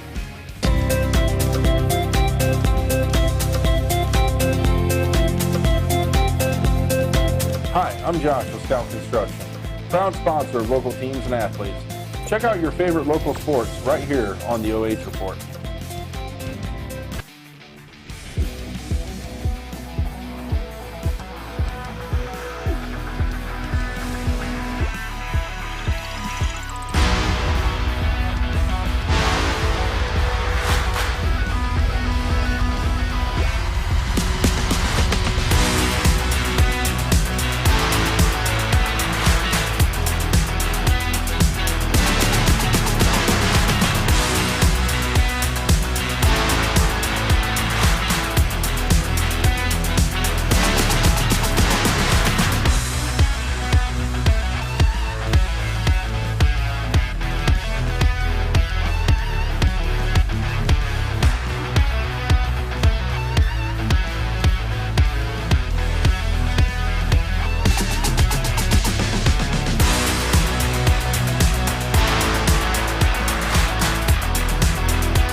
Welcome everybody back to the 4th annual Jesse Campbell Memorial Dual Meet Tournament. It has been an absolute meat grinder for the locals here.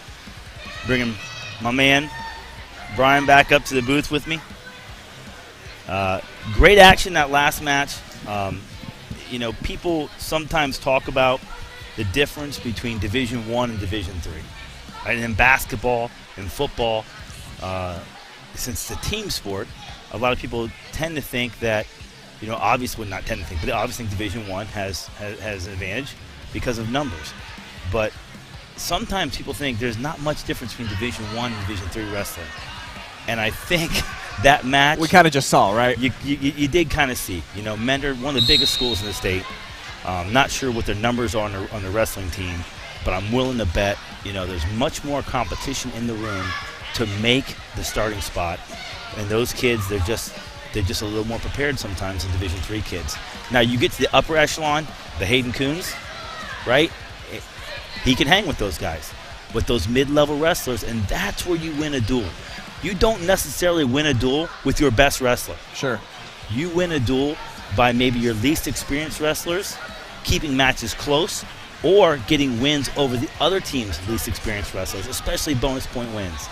So that was really the difference in that match. Is Mentor just looked like a little bit deeper team through the middleweights and through maybe the matches that weren't premier matchups. Yeah, and you're absolutely right. They are one of the biggest teams in the entire state. So within that wrestling room, a lot of guys competing just to try to make the team. Whereas at Crestview, if you go out for the team, you're going to be involved, man. The Division III, they don't have a ton of kids out here in farm country, but they got some great ones. Hayden Coon, of course, is one of those.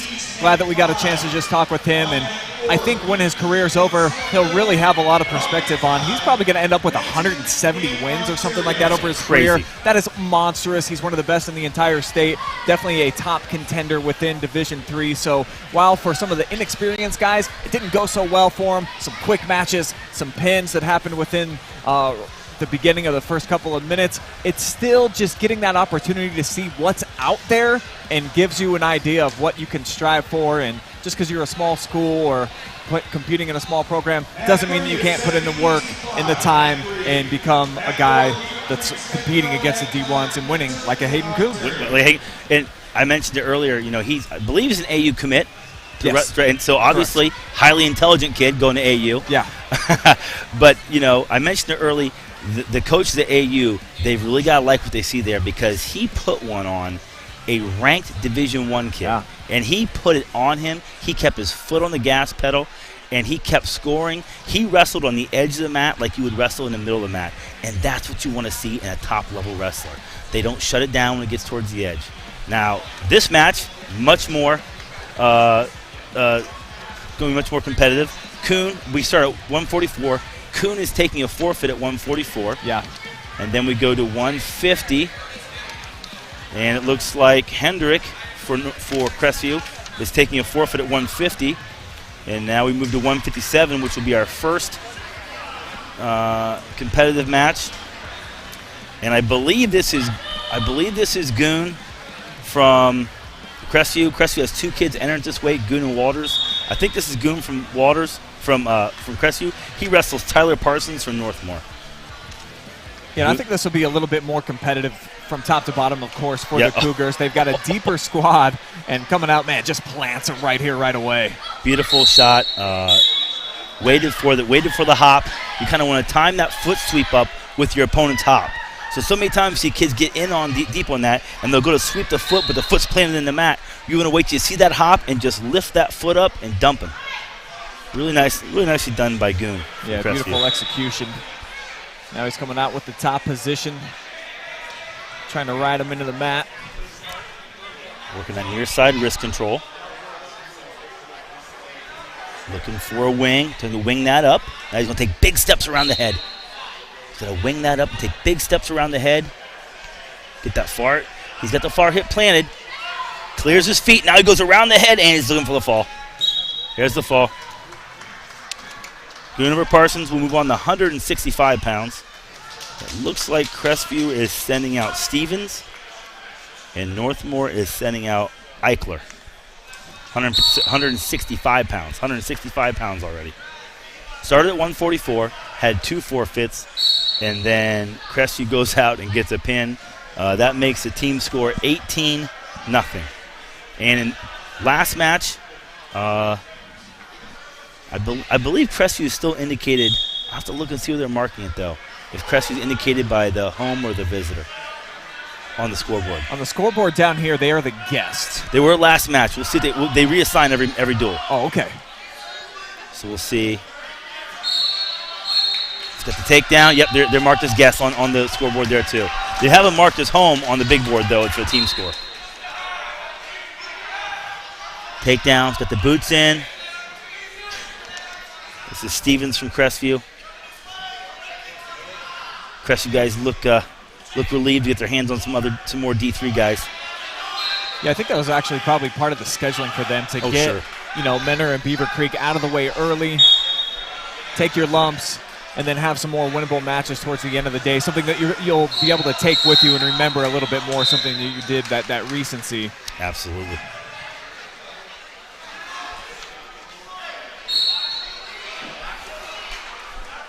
Stevens now up 5-0. Minute 15 left in the first period.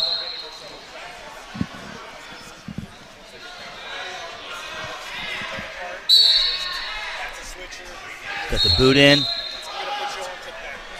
Collecting more back points. Stevens scoops ahead now. Scoops ahead. Wants to maybe get perpendicular or get that fall. Needs to elevate the head. And Eichler just squirts out of it. Stevens collects 3 more backs. 45 seconds left to go in the first period. Stevens of Crestview, Eichler of Northmor. Stevens up 8-0.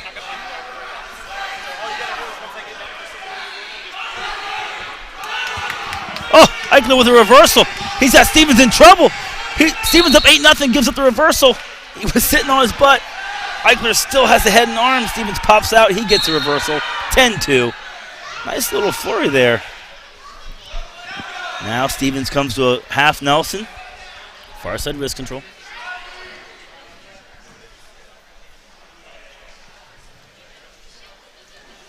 Yeah, things cooling off there after the big flurry, like you said. That got exciting. Big flurry. Well, Stevens let his hips get a little sloppy. Eichler just stepped over, and when he stepped over, Stevens was on his butt, and it looked like he was going to his back, but was able to fight off, and then he hit over. It was Eichler's choice. Eichler deferred to Stevens. Stevens takes down. It's pretty conventional thinking there. Stevens going to try and get an escape, and then go back to work on his feet. Maybe he can get in a reversal. Stevens to his feet quickly. Eichler in a body lock. That's trouble. Can he trip it up? Just can't. Boy, Stevens, when he comes up and he turns in, he's got to get better hip separation. He turned in. He was straight up. Eichler was able to lock up his body and almost planted him on the mat. Yeah, it looks like maybe some potential chunks going to be blown over on the far sideline here. I think both wrestlers are hurting a little bit. I think Eichler might have a bloody nose. I think when Stevens turned into him, Eichler took an elbow in the nose, and then Stevens is getting the treatment on the side of the mat where no guy wants to get hit. Coach Kotze gives him a slap on the back and a bit of encouragement. Well, what else can you do? What else can you do?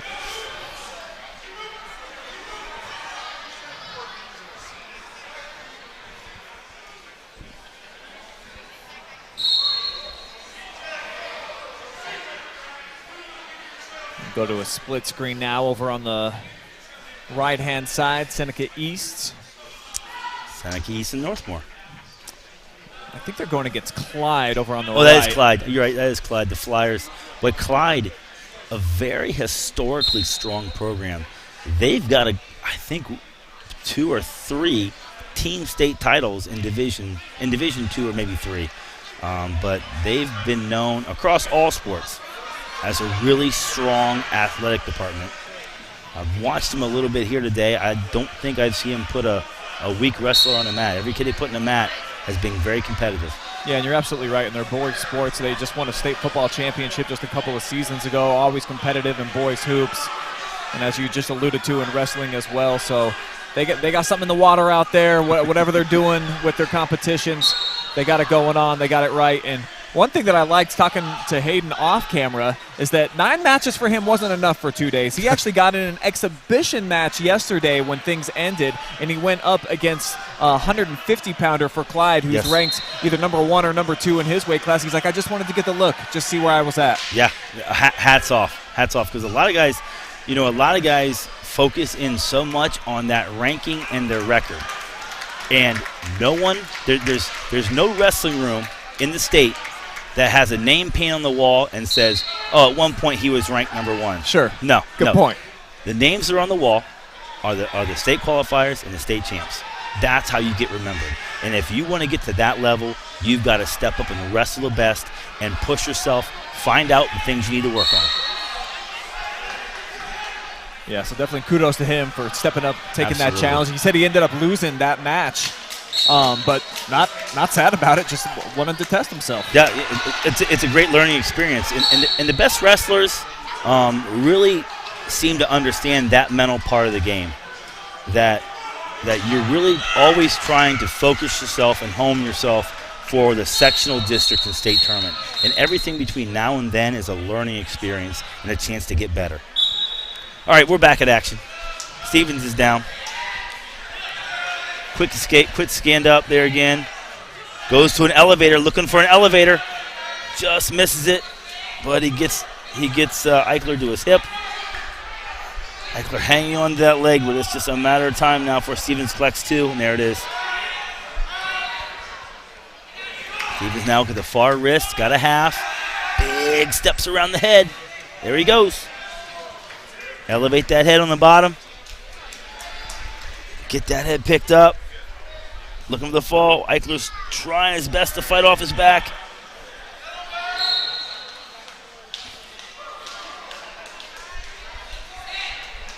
Every time he squirms back and forth, So close. It's like when it's done right, the top wrestler, it's like a constrictor snake. Every time, when a constrictor's got something, every time it breathes, it gets a little tighter. And that's what it's like when you're on top. Every time he squirms back and forth is a chance to tighten that up a little more and get those shoulders a little closer to the mat. Yeah, it works out for Stevens. Pin Collects the 165 finish. pounds. Now we're on to 175 pounds. Crestview sends out Stall Dryer. Northmor, they have 2 wrestlers at 175. It's Clark or Schwartz. Not sure who they sent out, so we'll just call him the Northmor wrestler. But Stall Dryer has been the man at 175 today for the Cougars.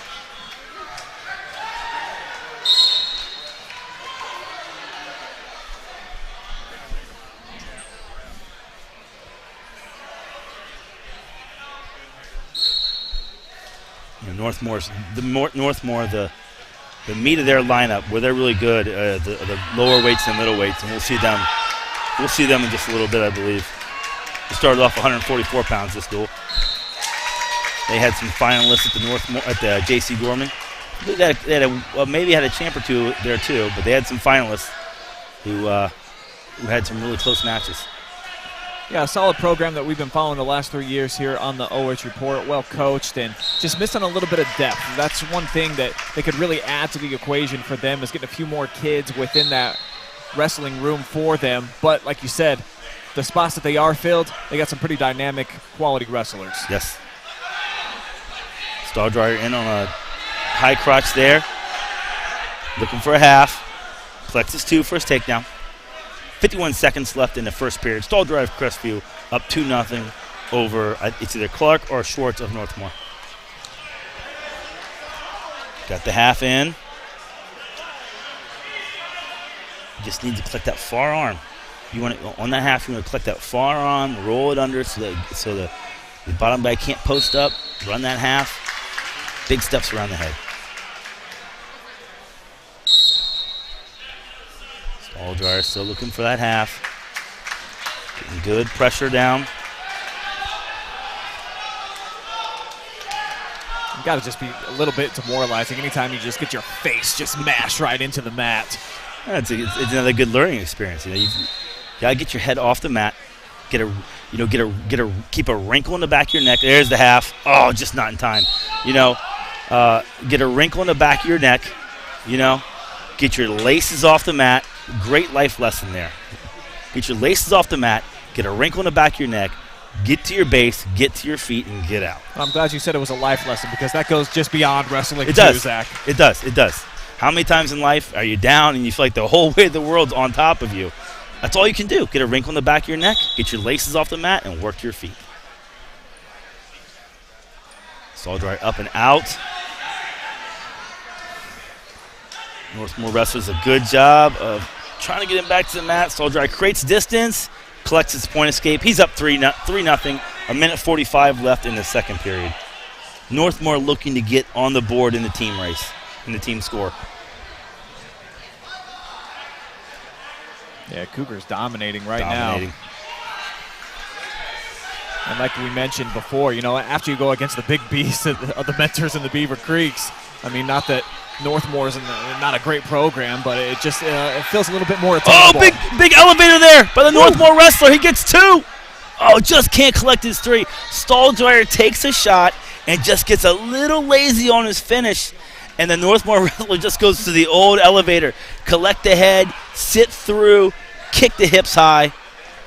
But a lot of times you get a guy in that spot and you can catch him off guard. Now Stall-Dryer working out. Head hunts, gets his 2. Now he's looking for a fall. Got the far arm scooped. He wants to take his right arm and work it towards his left arm and work it towards the referee. That arm that's scooped here, he wants to extend that out, and that'll pull that shoulder to the mat. There it goes. There he goes. Now he's extending a little bit. There he's extending it. Now elevate the head. Yeah, looks like he's sunk in. He's sunk in deep. Northmor wrestler did a good job of keeping his hips turned over. When you see his hips flip the other way, that's when you can tighten it back up. Stall-Dryer doing a good job keeping his hips. Pin. Nice match for Stall-Dryer. Had 2 really tough ones against Beavercreek and Mentor. Came out and gets a pin. Comes out and gets a pin. Move on to 190 pounds. Crestview will send out Hamilton. And Northmor sends out Armrose. And Armrose is put together. Yeah. That's a pretty good looking 190 pounder. No question. And look at that, just already throwing down. Already tearing headgear off. But he maybe a little undersized for 190. But he almost looks like a 175 pounder. I have to see where he weighed in at. But he's pretty well put together kid. Right now Armrose is stalking. Oh, nice shot by Hamilton. There's the elevator again. Armrose hits it.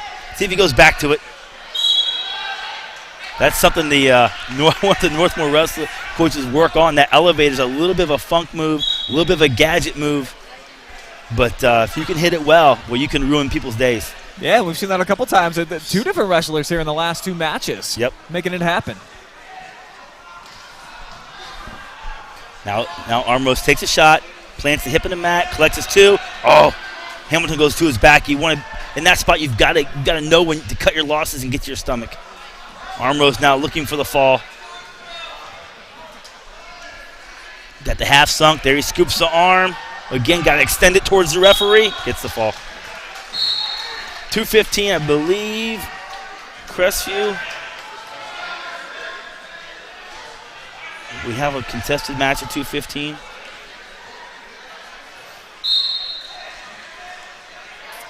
Doesn't look like we will. No, Northmor picks up 6 more points. Gets a forfeit. We move on to the big boys. Heavyweight. Crestview will send out Freewalt.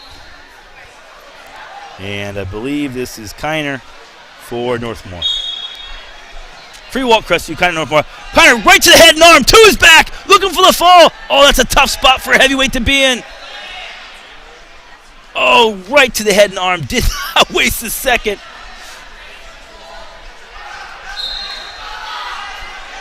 Oh, nice job by Freewalt, squirting his head out and actually collects 2 reversals, but gives up an escape.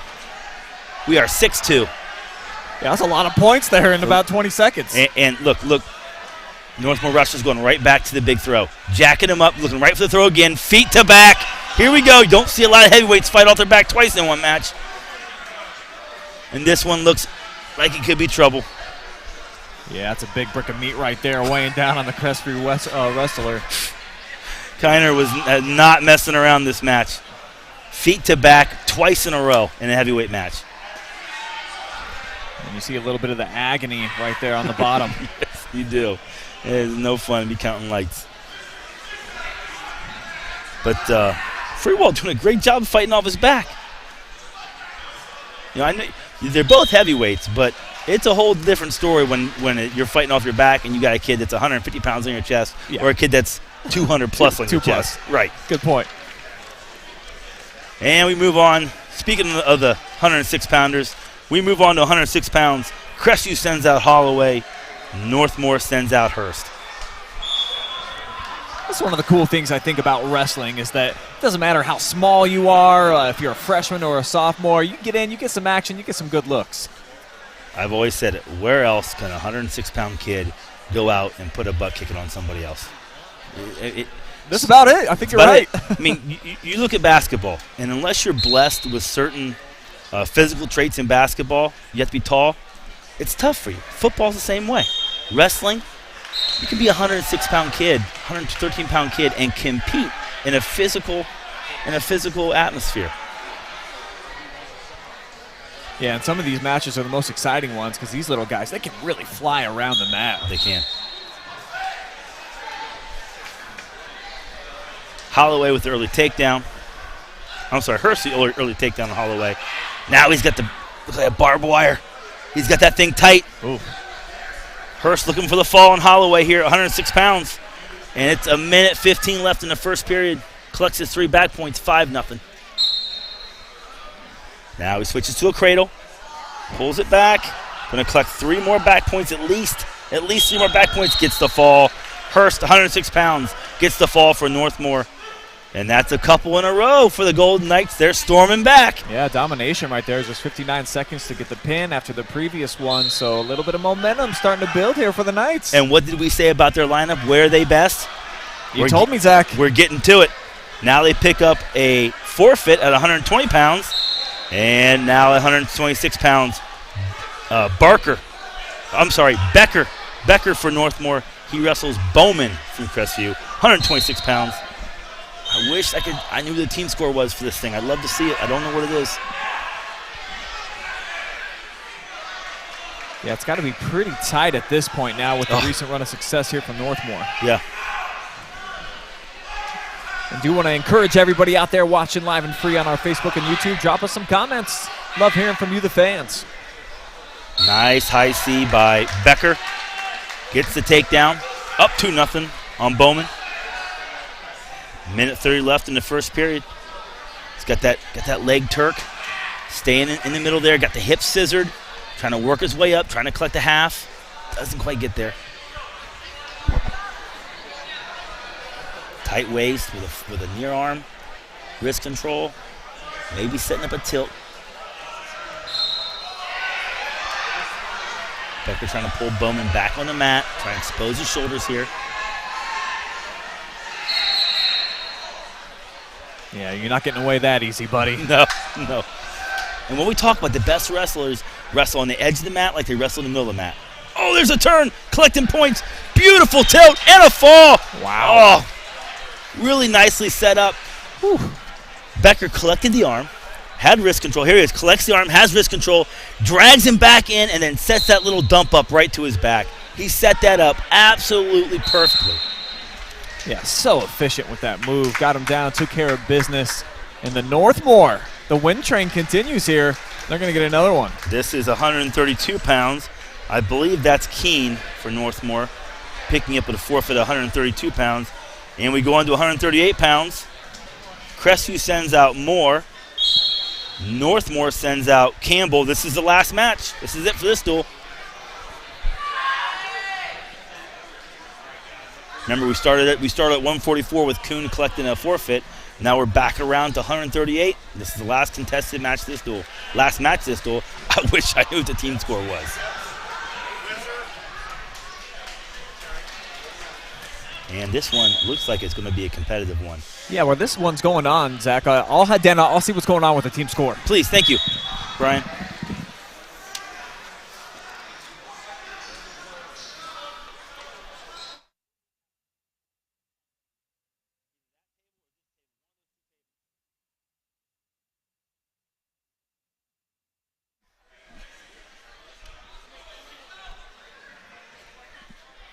Both wrestlers here.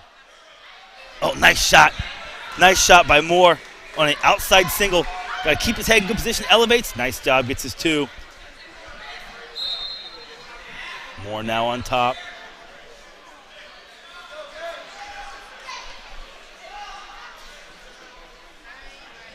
Looking for a turn on Keene.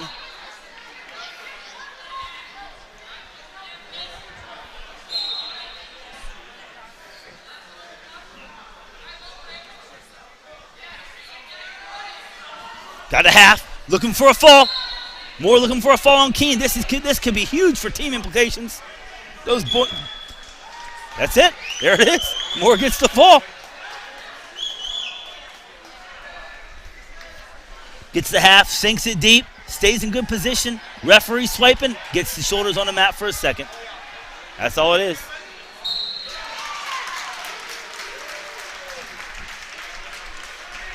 Northmor picking up another forfeit at the end, and that is our last match. Folks, we'll take another break. We'll try and set up the next match, and we'll be back here at the 4th annual Jesse Campbell Memorial Dual Meet Tournament at Crestview High School.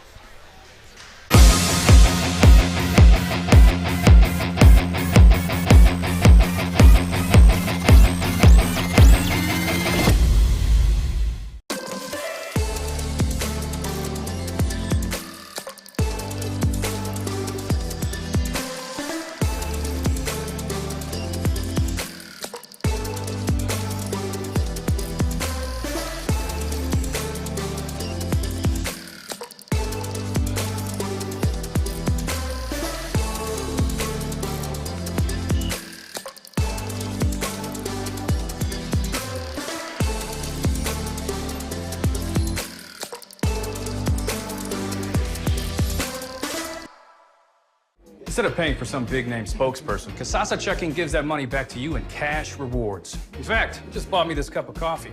See how that works? Amazing! Free checking, cash rewards. Take back banking with Casasa.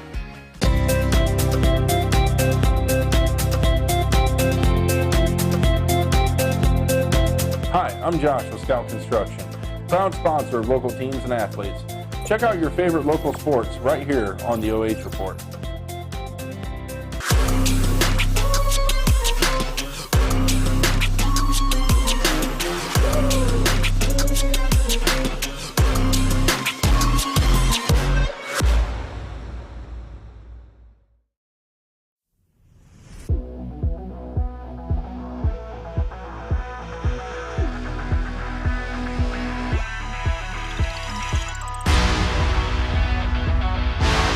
Instead of paying for some big-name spokesperson, Casasa Checking gives that money back to you in cash rewards. In fact, you just bought me this cup of coffee.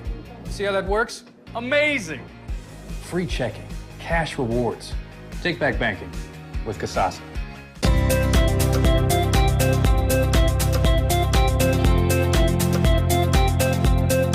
Hi, I'm Josh with Scout Construction, proud sponsor of local teams and athletes. Check out your favorite local sports right here on the OH Report.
Ladies and gentlemen, welcome back to the 4th annual Jesse Campbell Memorial Tournament.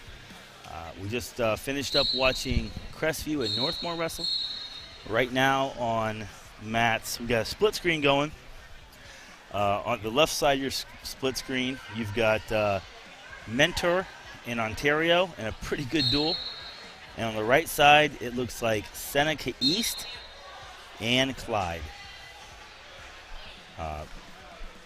Looking at the lineups, this is Zach Truax, by the way, with OH Report, covering with the coverage today. Looking at the next matchup we're going to feature, it's going to be Ontario versus Crestview. Ontario, looking at their lineup card, they weighed 2 guys in at half of or 3/4 the weight classes, so we'll try our best to get the names right for Ontario. But that's going to be another tall task for the Crestview Cougars. Really, hats off to them for inviting in such a tough field and getting their wrestlers a chance. And while we're waiting, my wrestling history, I was a '96 grad of Loudonville. I wrestled for the Redbirds down there. Went on to Ashland University. I wrestled 4 years at Ashland University on some pretty good teams. Wrestled with current Division I Coach of the Year, Chance Van Gundy. Was a good friend of mine. Learned a lot from him, and his team's having a heck of a year at Dublin Coffman. So that's a little bit who I am. Glad you're joining us today. Glad we can promote the sport. Hope you're having a fun time. As we wait for Seneca East and Clyde to finish up here. But that half is deep. Right here, the Seneca East wrestler has that half deep. Oh, potentially dangerous.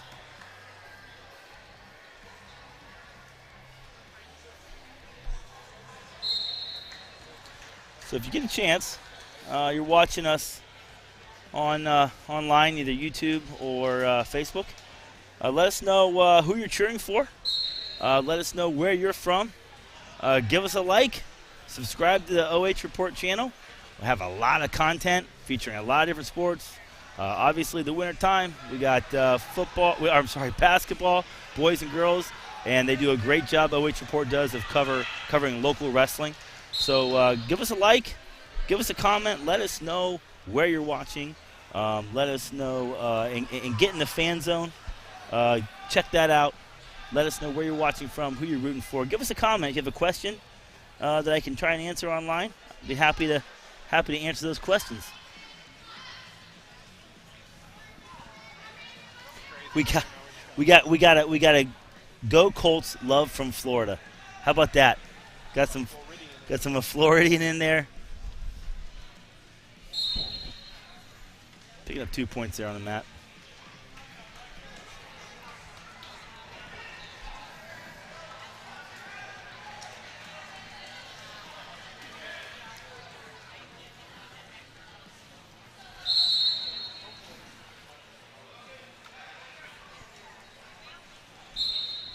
Fresh action here on the red mat on the right side of your screen, which is mat 3.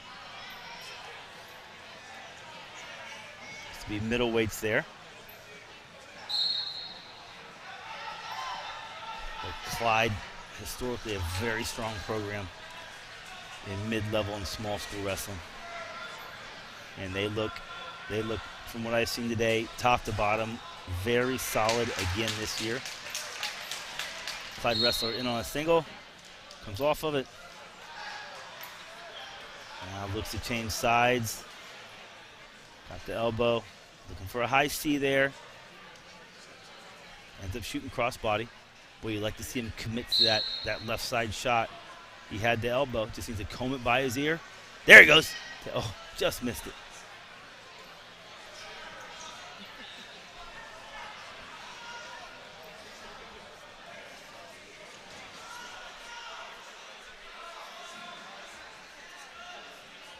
And he takes a shot on that left leg again.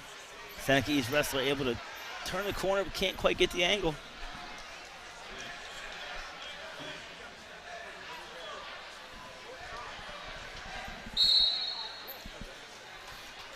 So this is a dual meet style tournament.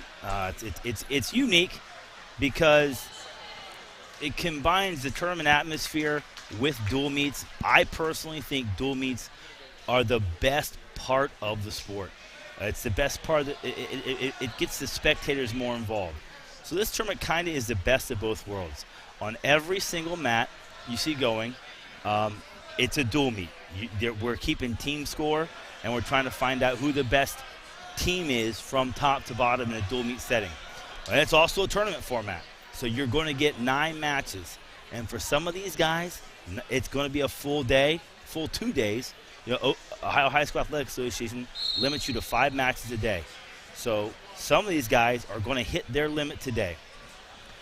It's a great opportunity for young wrestlers to get more experience, to really expand their lungs and to get mat time. And I think we're going to kick it down real quick for an interview. But this dual meet format, 9 matches, it really gives your young wrestlers a chance to get some mat experience and get some exponential growth on Friday and Saturday. That's where you see the growth. Working hard in the room, you can see increment growth. On Saturday and dual meets like this, you see exponential growth. I think we're just about ready to throw it down to Brian. Looks like he's with the Northmor coach, Scott Carr.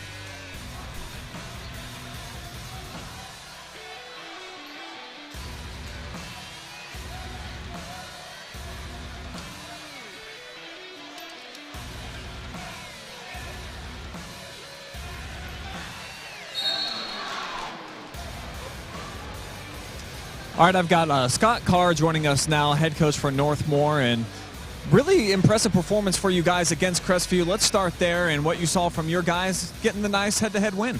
Yeah, got off to a slow start, down 30-0 after the first few weight classes there, but started to pick it up and got some momentum and sealed the deal. My son at 120 kind of put it away for us, and that's good for me, you know.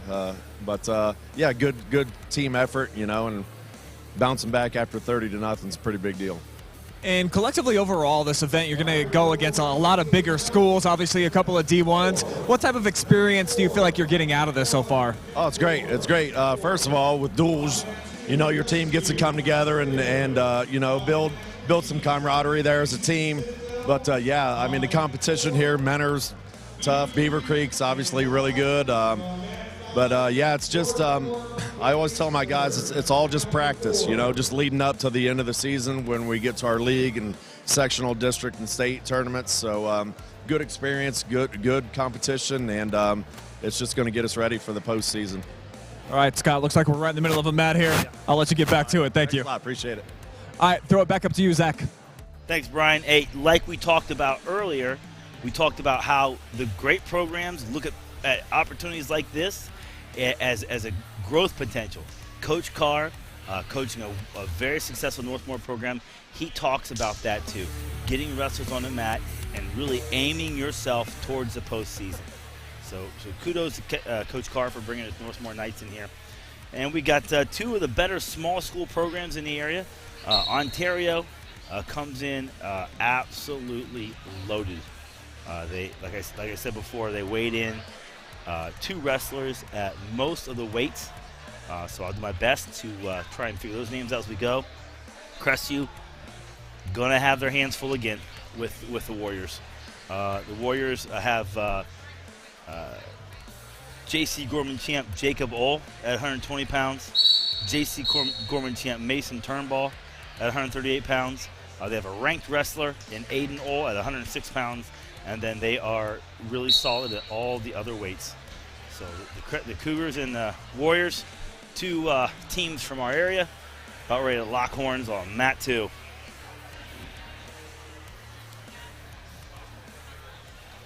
Once again, if you're watching on YouTube or Facebook, please give us a like. Please send us a comment. Any questions? If you have any questions, shoot them at me. I'll do my best to try and answer them. We get them in real time. Once again, Zach Truax with OH Report at the 4th annual Jesse Campbell Memorial Duals here at Crestview High School.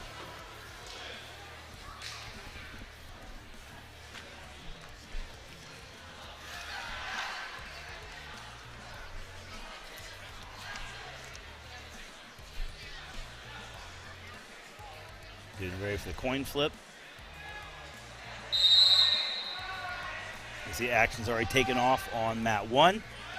Mat 4 and 5. Action's already taken off. With the Colts wrestling mentor over there on mat 1. That should be a very tough match for the Colts. Looks like Beavercreek is on mat 3. And so Beavercreek wrestles Smithville on mat 3.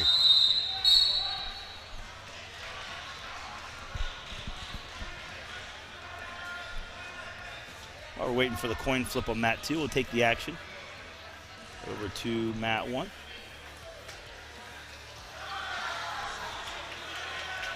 Here we go.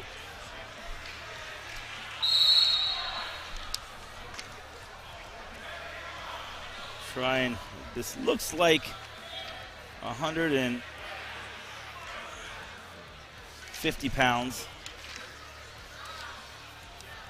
I think that's Hendrick from Crestview at 150 pounds. I think that's what we're at. I've asked the table guys to signal to me what weight we're starting at, and they keep forgetting to do it.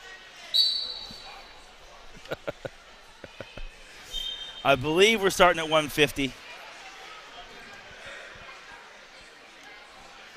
This looks like Hendrick from Crestview.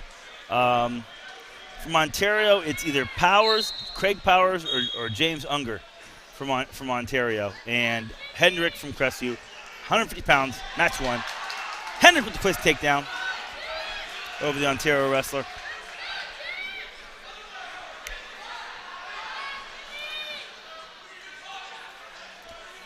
Hendrick in control.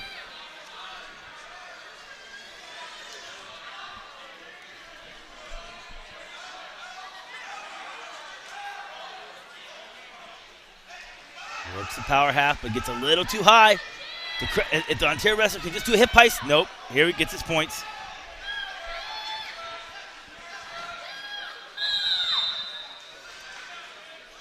Hendrick collects 3 back points.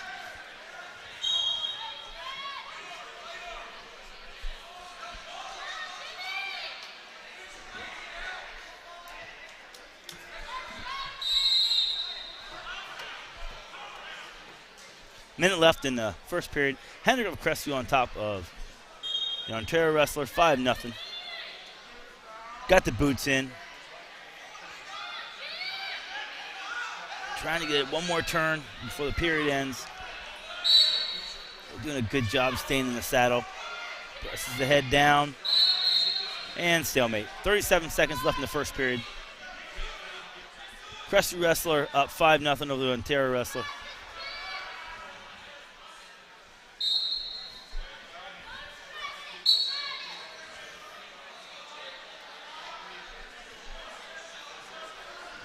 Crestview wrestler looking for another tilt. Actually has a cradle in. Oh, can't quite get it done. Ontario wrestler breaks the hold.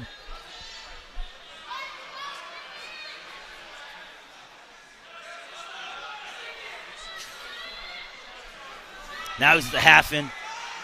Looking for a turn. 8 seconds left. He at least get some more back points. Can he collect all 3? He does. Now he's looking for the fall. Oh! Ontario wrestler almost squirts out. Gets 3 more backs. Hendrick does. Right there, gets it stretched out, collects his 3 back points. Look at the Ontario wrestler, almost gets hip heist. Get hip heist over Hendrick, settles back in. Back to action. Hendrick chooses down to start the second period. Ontario wrestler covers him. Like I said, the Ontario wrestler is either Craig Powers or James Unger. Wasn't able to get the names for the match. Oh, Hendrick with a nice job getting loose on underneath. That's got to be reversal. There it is. Gets the reversal. Now he's getting backs. Oh, you like to see the referee count just a little quicker. But it's 10-0. Can he get the fall? Bonus points are going to be huge in this match for Crestview. If they want to stay competitive with Ontario, they need bonus points. Looking for the fall, got the leg elevated. Just got to pick that head up. There he goes. Got to elevate the head and the leg at the same time. Get those shoulders flat on the mat. There it is. 6 points for Crestview.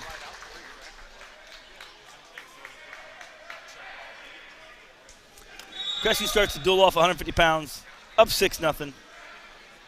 On to 157 pounds. It's either Goon or Walters. I think it's Goon from Crestview. And Cole Dilly from Ontario, Goon from Crestview. Dilly from Ontario, Goon from Crestview. 157 pounds, first period. Oh, nice shot. Nice shot by Goon. Gets his 2. Looking for a tilt now. Looking for a tilt. Gets it. Oh, nice job by Dilly rolling through.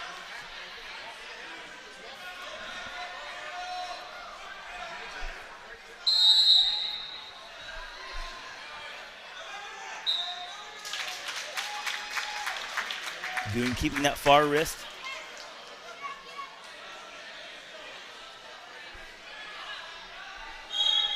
Pulls Dilly back in.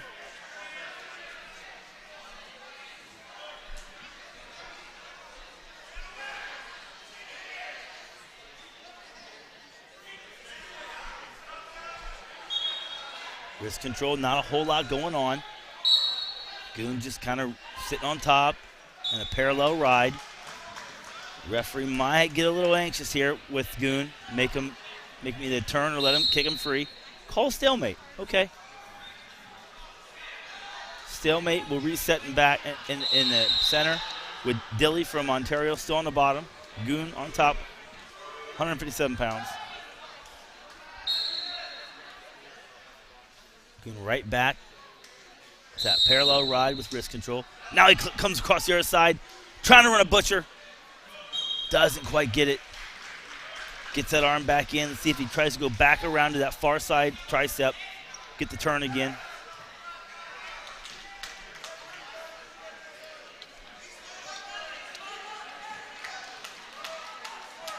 Now Goon working off this side a little bit. Still in control, 2-0.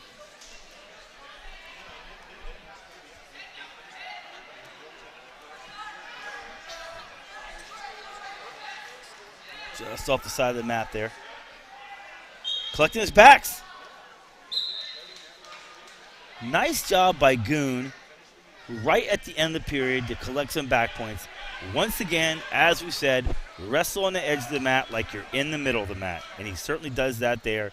Gets a turn, collects 3 more backs, and we go to the second period. I think we're in the third period. And yes, we're in the third period. Goon takes down, gets reversal, 7-0. Boy, you like to see Goon push those points a little further, try and get another bonus point win. Working on a major decision right now for Crestview. Crestview's going to need all the bonus points they can get to beat Ontario. Ontario gets back around to their lightweights, and they're really, really good. Crestview got to try and build a bit of a lead here. Getting backs, looking for a fall. This could be 6 more for Crestview. This could be huge. Dilly from Ontario is trying to score it out. Minute 17 left in the third period. Goon goes to a grapevine now. Gets his legs elevated, gets the pin. 6 more for Crestview. Pushes their lead to 12-0 in the dual meet. On 165 pounds. Right there, Goon, just working, setting up that he's been riding that. He was riding that wrist control the whole time. 165 pounds. This is either Barnes from Ontario or Oblisk from Ontario. And from Crestview, it's Stevens. Ontario wrestler in deep on a shot. Gets a nice finish. Ontario really probably feels like they need to really get on the board here. They're down 12-0 already. Two matches into this. Ontario wrestler's got the cradle locked up. Gonna pull it to him. And he's gonna put his his top leg in the hip when he gets that turn done. Get into his back first. Gets into his back. Now put the Crestview wrestler squirts out. Now he collects his, nope. Boy, good job by the Crestview wrestler to get back to his stomach from that spot. It's not easy to do. And he breaks the hold. Gives up no points. Good job. Let's see, we're at 165 pounds. That's 165 pounds. Stevens from Crestview. Well done by Stevens from staying off his back. Ontario wrestlers looking for a tilt. Scoop it. Now he's going to try and elevate that bottom leg. Can't quite get there. There he goes. Gets the bottom leg elevated. Now he's collecting his... Oh! Now he's collecting his points. Comes up to reverse half. Looking for a fall. 30 seconds left. That's in the first period. That's trouble. Going to get at least 3. He's got the head scooped. Got the forearm tight. Needs to walk his legs up a little more so he's at a 90-degree angle. Get perpendicular there. If he walks his feet towards the referee a little more, that'll pull that far shoulder down to the mat. Still he's too parallel. If the Ontario wrestler can get more perpendicular, get more of a 90-degree angle. Time. Good job by the Crestview wrestler fighting off his back. 5-0. Ontario's choice. They defer. Crestview goes to Crestview. Crestview takes down.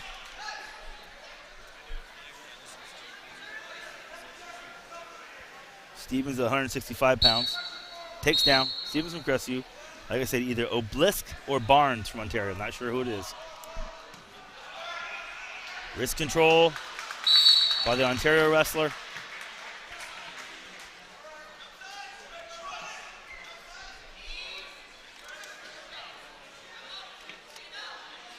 Working up to trying to set up a tilt there.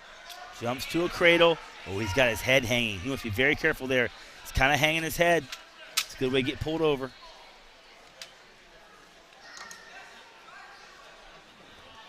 Stays in control. Still a very parallel ride. This referee has let these guys ride in a very parallel format. Kind of riding on the hip. That's okay. There's nothing wrong with that. He stayed consistent with it. Looking for a top leg Turk there. Ontario wrestler looking for a top leg Turk.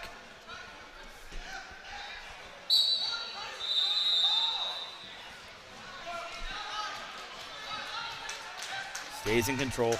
Wrist control. There's a tilt. Can he get the leg elevated? Oh, nice job by the Crestview wrestler to roll through. Excellent tilt attempt by the Ontario wrestler. I'm going to jump back on here with you, Zach. Good to have you back, Brian. Yes, this is going to be a good duel that we got going on here. Ontario, of course, very deep. We were talking about that before the match, just how many guys do they have, a few different weight classes, and then Crestview trying to challenge themselves yet again, going up against a upper echelon type of program, a bigger school, and so far, doing a nice job, holding their own. More than holding their own. 2 pins in the first 2 matches. They're up 12-0. Ontario, the Ontario wrestler's been in control of this match, but it is only 5-0, so they're just working on a regular decision at this point. And Ontario probably is starting to feel like we need bonus point wins. They said 165 is either Drew Barnes or Alan Obelisk for Ontario. And for Crestview, it's Stevens. Stevens has had his work cut out for him all day. He's had some tough matches, and he's done well, acquitted himself well. Boy, that looks like clasping down there. Referee just missed it. Oh, he's in trouble there. He's hanging over the top too much. Ontario wrestler has to reach up, kind of headhunt. Kind of reached there, didn't quite get there. Now Stevens settles back in. Still kind of hanging his head a little low. You can hear the Crestview, the Ontario coaches telling their guy to headhunt. There it is. He's got the head trapped. That's trouble for Stevens and a pin. The rare defensive pin in wrestling. I talked about it earlier. Stevens was letting his head hang over the top a little too much, and the Ontario coaches astutely saw it. They were yelling headhunt, headhunt, reach for the head. The Ontario wrestlers grabs the head, rips it down, and gets the very rare defensive pin on 175 pounds. This looks like Jordan Reed from Ontario, and he wrestles Stalldryer from Crestview. Reed from Ontario, Stalldryer from Crestview. Crestview still up 12-6 in the team score after 3 matches. So really kind of a swing match right here. Stalldryer in on a single leg. Reaches for the head. Oh, you'd like to see him keep his hands down low there. Keep his hands on the leg and finish the shot. He gets a little greedy, reaches up for the head, and just allows Reed to destroy his position there. That's something I'm sure the coaches will be going over on Monday. Now he's back in. Reaches across. There. Stays low on the legs. Finishes the shot. Stalldryer, 2-point takedown on Reed. 1 minute, 10 seconds left in the first period.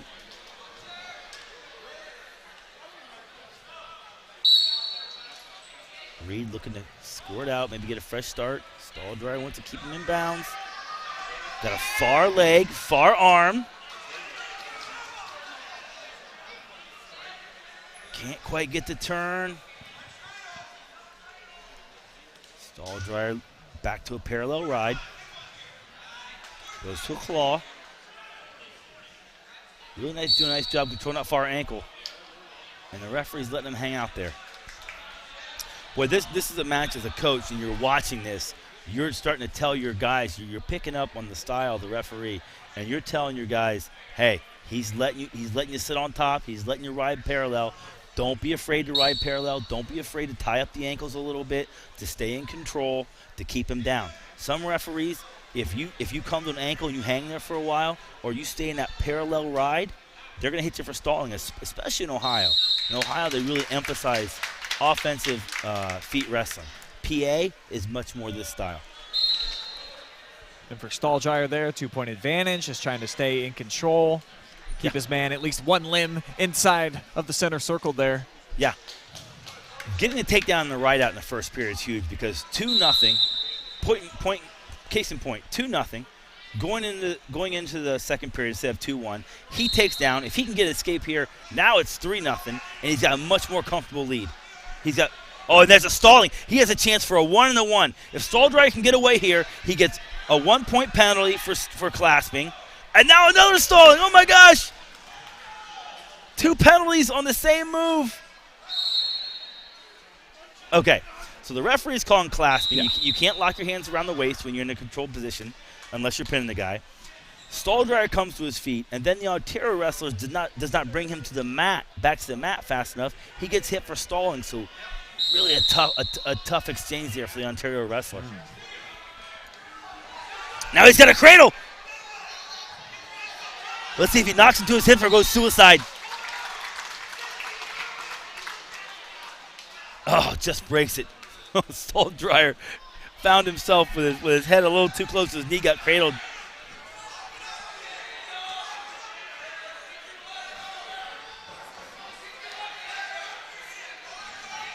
Reed now from Ontario. Stalldryer's in a good spot here.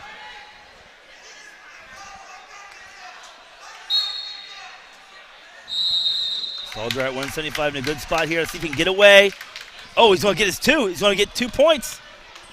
Got the reversal. Now he's up 5-0. And if you're the Crestview coaches, you're really hoping we get a bonus point win here. 45 seconds left in the second period. And Stalldryer in total control now, that 5-point cushion. Just 35 seconds remaining here in the second. Like you were talking about in that first, maybe just ride it out here, take control. Yeah. If you're the Crestview coach in this situation, that's what you're thinking too. You haven't been called for stalling. The Ontario wrestler has been called for stalling. I would just stay tough on top. And he keeps tying up that far ankle. A lot of referees won't let you get away with sitting on that far ankle for so long.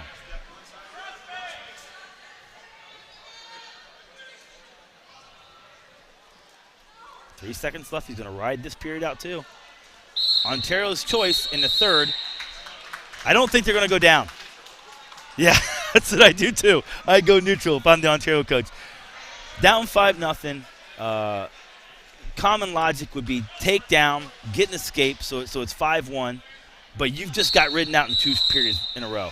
You don't want to go down there again. Put your man on his feet. Let's see if we get a takedown, some kickouts, try and get ourselves back in this thing. But Stolzreier keeps his foot on the gas pedal, takes the shot. That's what you want to see, especially when you have a chance for a bonus point win. He's got his head a little too close to his knee, though. Ontario wrestler looking to lock up that cradle. Gets him to his butt. Gets 2. There's 5-2. Great call by the Ontario coaches. Let's see if they kick him out or try and turn him. Yeah, Reed's got some time here to try to work it out if he can. Yes. Stolzreier, though. Oh, Stolzreier with nice the reversal. reverse. Yeah, Reed just he sat on his knees, kind of dragging his feet behind him, and gave Stolzreier a chance to get just an easy reversal. Now Stolzreier's at the half end, up 5. Switches to the other side. Well, if he can take some big steps right here, up by 5. 6 points is a major decision. So really would like to see him get another point right here, get a major, which is a bonus point win. See Coach Godsey urging his wrestler on. And Reed a little bit slow to get up to his feet now. I mean, day 2, this is what, the 4th match of the day? Yes. Fatigue gotta start becoming a factor here, Zach. Every muscle in your body screaming at you. You know, especially if you've been through some of those hard matches and your neck, you feel like your head weighs 1,000 pounds. You can barely pick your neck up. Barely pick your head up.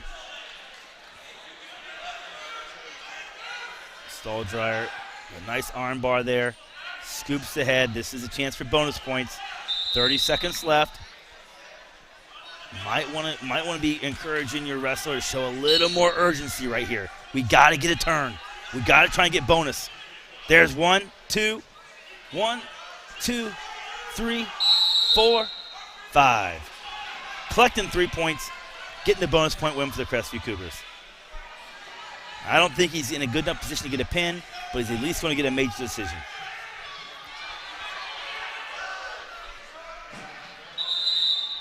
Time. Good match. Gives Crestview 4 points. Makes it 16-6. Crestview over Ontario. Ontario coaches might be trying to instill a sense of urgency in their wrestlers here.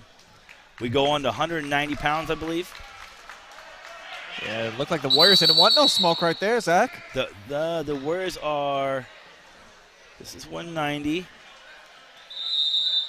Yeah, here's Boone, really gifted, talented wrestler, strong athlete. I don't think he's got an opponent to go against, though. Crestview does not. Let's see if Crestview sends anybody out here. I'm not sure who has to present first in this case. But Crestview or Ontario does pick up a forfeit, makes it 16-12. And another forfeit. Yeah, line them up. Makes it 16-18. Ontario's back in charge. I believe that was 190 and 215. So now we're on to the big boys. 285 for Ontario. It's either Braden Robinson or Grady Taylor. And for Crestview, it's Freewalt. Ontario wrestler in deep. Quick shot. I'm not sure what's going on. What just happened? I don't know. Oh, his headgear broke. Oh, now the fun begins. Who's got a noggin the same size as the heavyweight? And can we? And it's always the guy who just got done wrestling, and so his headgear is filled with sweat. And even though you're sweating, you have to put his sweaty headgear on. That's no fun. So the Ontario wrestler really wants to get a fix on his headgear, putting someone else's headgear on. It never fits right. You're not used to it. Looks like he's got it fixed. And they gave him 2 points on the takedown before his headgear popped off. Yeah, crisis averted there, Zach. Yeah, crisis indeed.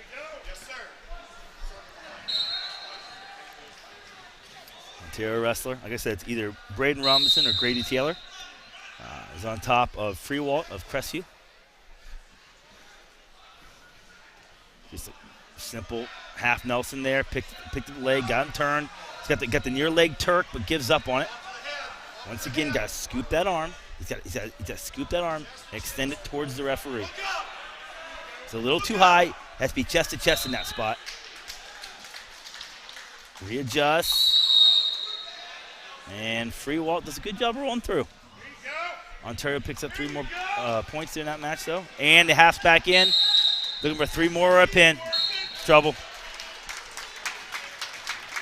Wow, a lot of strength being displayed that time by the heavyweight of Ontario. Just throwing around the big leg of his opponent like it was nothing. Not a whole lot of high-level technique in that match. That was brute strength, no doubt. Down to the 106-pounders.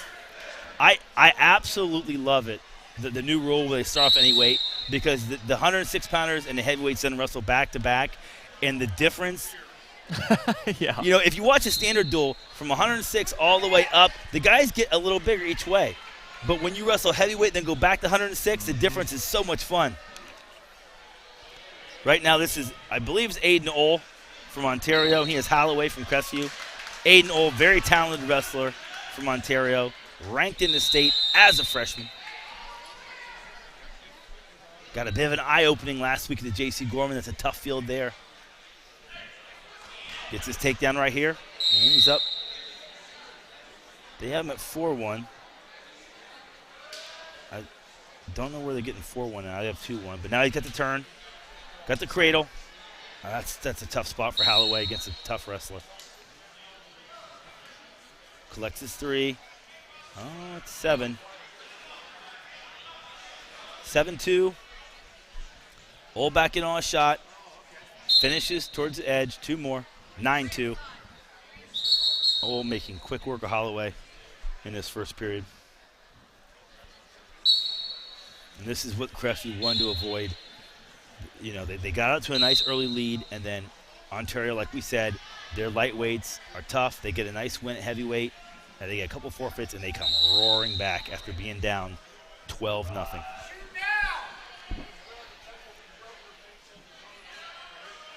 Ole got that cradle in again, takes Holloway back, but Ole really tall and rangy for a 106-pounder. Yeah, you're right. It looks like 2 different weight classes here going at it. It does. You're right. Hayden Ole is all of that 106-pound weight class for sure. Holloway looks like more of a traditional 106-pounder. Probably not even 106 pounds. Probably closer to that 100-pound, 104-pound range.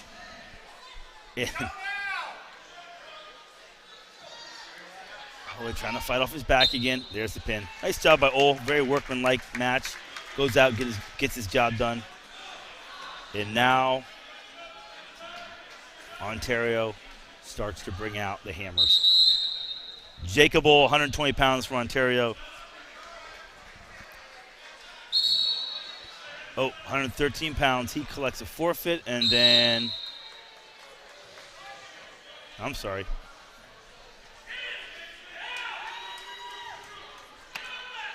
Back-to-back forfeits now here for Ontario.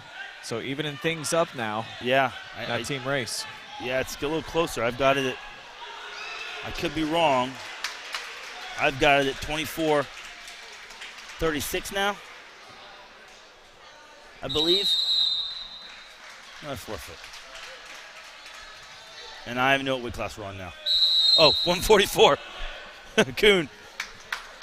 That's Mason Turnbull. Yeah. He's picking up a forfeit. We'd really like to see Crestview send some guys out there. They've got guys at those weights. But here we go. Mason Coon for 144.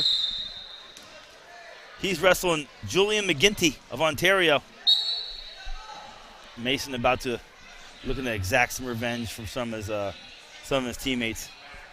And it's tough when you're in a dual meet and you're watching your teammates, guys you grew up with, guys you've known your whole life, and they're getting beat, and you get madder and madder and madder. And if you're Julian McGinty, you really probably don't want to wrestle an angry Hayden Coon.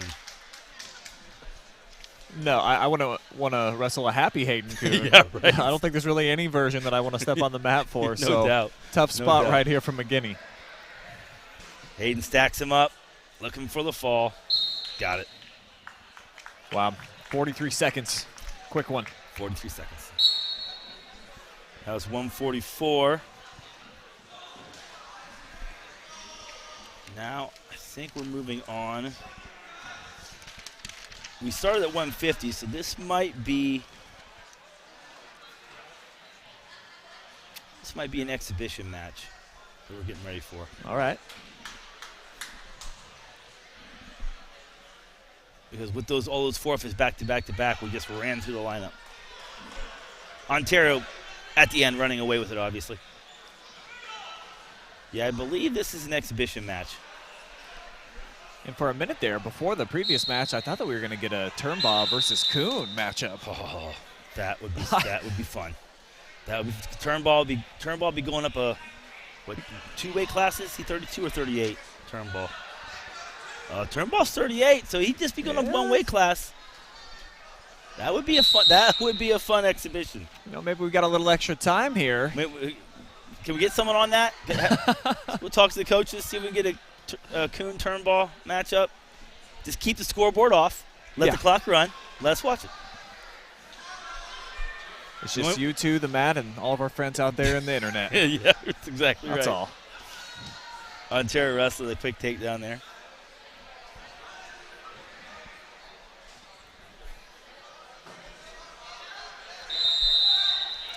Oh, nice mat return. Nice mat return. That'll take the starch out of somebody.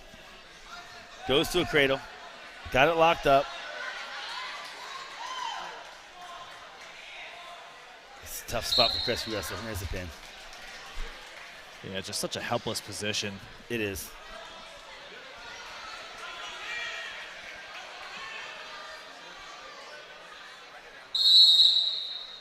Shaking hands. Tara runs away with that. Next matchup, we're going to switch it up a little bit. I think the Cougars have had the spotlight. They have. Long enough. We're going to get a really nice matchup in the next match. A very solid Clear Fork team. Maybe not the big names that Ontario has, but if you looked at their performance at J.C. Gorman, they were competitive at every single weight. I think they ended up 4th or 5th. They were competitive at every single weight. So I'm expecting a really hotly contested duel in this last duel between Ontario and Clear Fork. I believe it's on mat 1, the AU mat to my left. Really looking forward to that one. I'll try and get a word in with the coaches. Maybe I can get a lineup from the coaches. See if we can send this thing off the right way between Crestview and Ontario to see who gets the bragging rights in that area of Richland County. Yeah, I mean, two programs obviously very familiar with one another, both wrestling in the MOAC, so you want more than just bragging rights walking out of here. Kind of gives you a little bit of an upper hand, too, when you head into that MOAC championship, knowing that you can compete with their guys and you can win. Yeah, that's what's going to be fun to watch or interesting to watch. Do both coaches do both, we saw a lot of forfeits there in the last match where I think Crestview could have put kids on the mat. Didn't feel like it'd be a competitive match, so don't worry about it. Between Clear Fork and Ontario, are coaches worried about seeding at the MOAC tournament? That's a question. And if they're worried about seeding, who do they send out there? Mm-hmm. Right? It's going to be interesting to see if we get some premier matchups that we're hoping for, or if coaches play a little cat and mouse. Known Coach Allerding from Clear Fork for a long time. He's a former Redbird too, and I've known Coach Turnbaugh from Ontario. We grew up around the same time, his older brother Nick and myself, so know both those coaches well. I really don't know either one of those coaches to play the cat and mouse game. Yeah. They're straightforward. They're competitive guys. So my gut tells me we'll have a good duel, but we'll have to wait and see. All right, I think we'll step aside for a quick minute. We'll come back. We'll see if we can line up some interviews, and we'll definitely get you ready for that grand finale. Clear Fork taking on Ontario. That's right after this.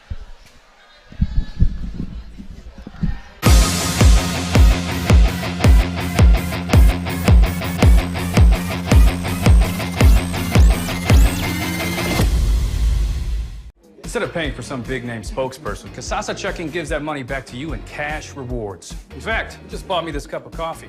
See how that works? Amazing! Free checking, cash rewards. Take back banking. with Casasa.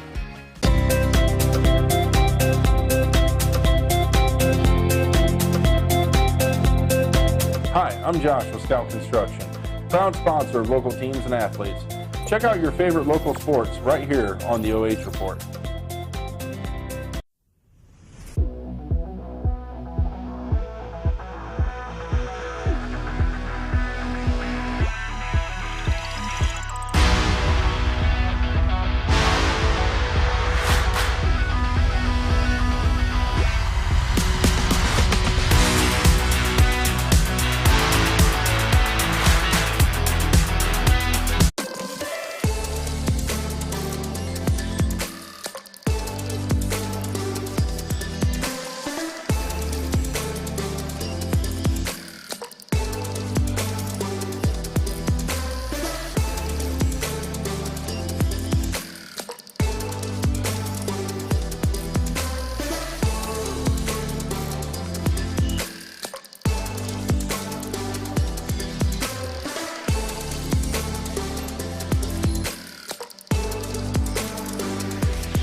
Instead of paying for some big-name spokesperson, Casasa Checking gives that money back to you in cash rewards. In fact, it just bought me this cup of coffee.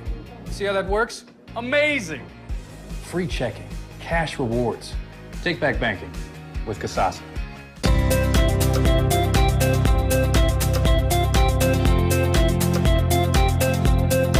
Hi, I'm Josh with Scout Construction, proud sponsor of local teams and athletes. Check out your favorite local sports right here on the OH Report.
paying for some big-name spokesperson. Casasa Checking gives that money back to you in cash rewards. In fact, you just bought me this cup of coffee.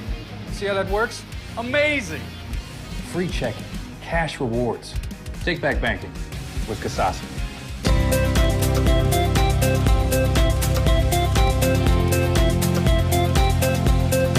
Hi, I'm Josh with Scout Construction, proud sponsor of local teams and athletes. Check out your favorite local sports right here on the OH Report.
Welcome back, everybody, to Crestview High School, the Jesse Campbell, 4th annual Jesse Campbell Memorial Duals.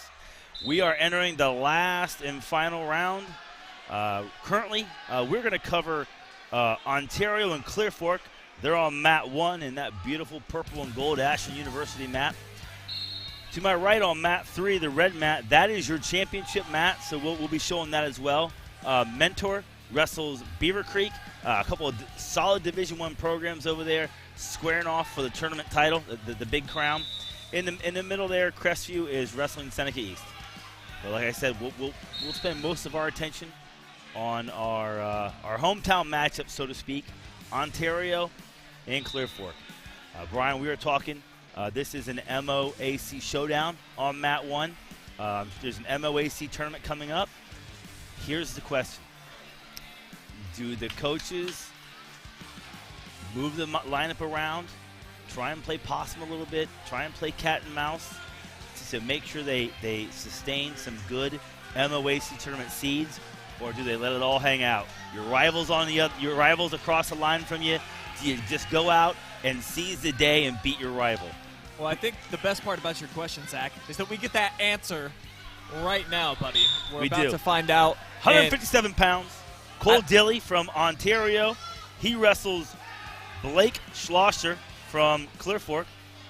Right away, Dilly from Ontario gets a takedown. Up 2-0 on Schlosser.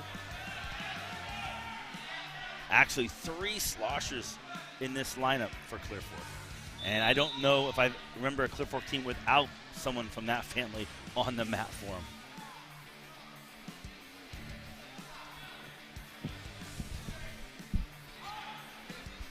Right now, Dilly got the early takedown. He's up 2-0. Ontario's Dilly's up 2-0 on Luke Schlosser. Blake Schlosser. Blake Schlosser up 2-0 on Blake Schlosser. About a minute and 10 left in the period.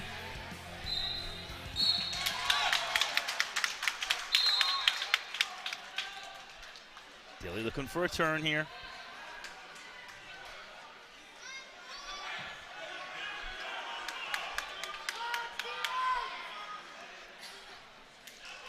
Yeah, not a lot of action going on here. Even the referee looks like he's minutely bored, Zach. So at what point do you decide to go ahead and stand these boys up? It all depends on the referee. Every referee sees it different. He's watching a lot of the hand fighting going on up there. If he thinks that the top guy is just hanging out on top or the bottom guy isn't making an attempt to get up, he'll call one of them for stalling or a stalemate. I think he reset him there. The bigger question is, Dilly gets that early takedown from Ontario. Why doesn't he kick Schlosser out trying to add to that lead? You know, maybe they feel like Dilly feels like that they need to parallel ride and ride this thing out. A lot of coaches kick him out. Let's get another one. Let's go. Let's try and be 4-1 or 4-2 going in the second. Oh, Dilly's got deep. He's got to turn in deep. Got to win. Big steps. Big steps over the head. About 15 seconds left. Got to have some urgency to get these points. We need some urgency. Schlosser hanging tough, not getting turned. This is a big spot in this match. 3 seconds left. Schlosser hangs on to not give up back points. We go into the second period, 2-0. You can see Dilly has a deep wing there. Just can't get Schlosser's shoulders past 90 degrees on the mat to get the points. It was Ontario's choice. They deferred to Clear Fork. Clear Fork takes neutral. Okay, that's unconventional thinking. Typically, you want to go down and you want to get away. I think Coach Allerding looked at that and said, I don't want to get ridden again. Oh, nice shot. Oh, he steps over. He's got a hangman. Dilly's got Schlosser in trouble. Schlosser bails out of it. No points given. No, the ref called 2 for Dilly, but it's still calling him in control. Schlosser with that arm over. That's 2 reversal. 4-2. Dilly over Schlosser. 1 minute, 32 seconds left in the second period. Right there, look at that. He's got a great shot. Dilly just steps over with that hangman. He's got the chin. He stepped over the hangman. Schlosser, when he took that shot, he got his hips a little too far underneath him and his head in a bad spot. On that shot, you got to keep good head pressure in the ribs, and that's what keeps the guy from hitting that hangman on you. And Coach Turnbull has got a question for the official. Wants some clarification. Gets his clarification, heads back to his table. We're 4-2. Dilly with a takedown in the first, takedown in the second. Schlosser with a reversal in the second. 4-2. Schlosser on top. 1:30 left in the second period.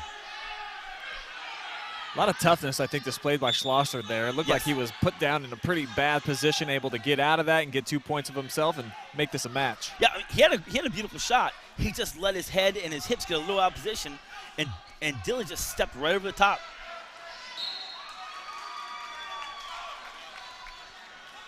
Schlosser on top now in a parallel ride. Working hand control. The referee's letting a lot of wrestling happen. Or not much wrestling happen, however you want to put it. Not becoming part of the match. Well, to our untrained eyes, us that did not compete in wrestling, it may not look like a lot's going on, but certainly for these guys putting in some effort, some work. You talked about the hand fighting and the jousting for position that's going on. So a lot of little nuances that are happening that some of us that don't really know the sport of wrestling. The match within the match right now is going on for wrist control on the bottom. And Schlosser's kind of hanging out there. He's not doing a great job getting wrist control, but Dilly isn't doing a great job getting off the bottom either. There he's got wrist control. Your turn all starts with wrist control. And if you don't have wrist control, a lot of times you can't get your turn. Dilly to his feet. He's got to move his feet, gets the separation. Oh, 20 seconds. Well, you like to, oh, Schlosser on a shot. Can he get his takedown? This will really make the match close. Schlosser gets the takedown. I don't know if they ever gave an escape. No, the scoreboard not reflecting that. Scoreboard not reflecting. The referee, none of the coaches are arguing, so the referee, it looked like Dilly was away, and the referee never signaled for loss of control. There you go. So to me, it looks like that's an escape to me, but he never gives an escape. That's an escape. It doesn't matter. Schlosser stays on top, rides it out. I don't know how you don't give 1 and 2 there. I think the referee's even looking at it now, trying to do math. Hold on a second. Yeah, I think you're right. Yeah, run that replay back again. So right here, that's an escape. That's 1. He's free. Schlosser does a great job. Dilly kind of low. Schlosser does a great job getting back in on the legs. What are they saying? That should be a 1 and 2. No points. Nope. Okay, no points. Here we go, third period. Dilly takes down. He's up 4-2.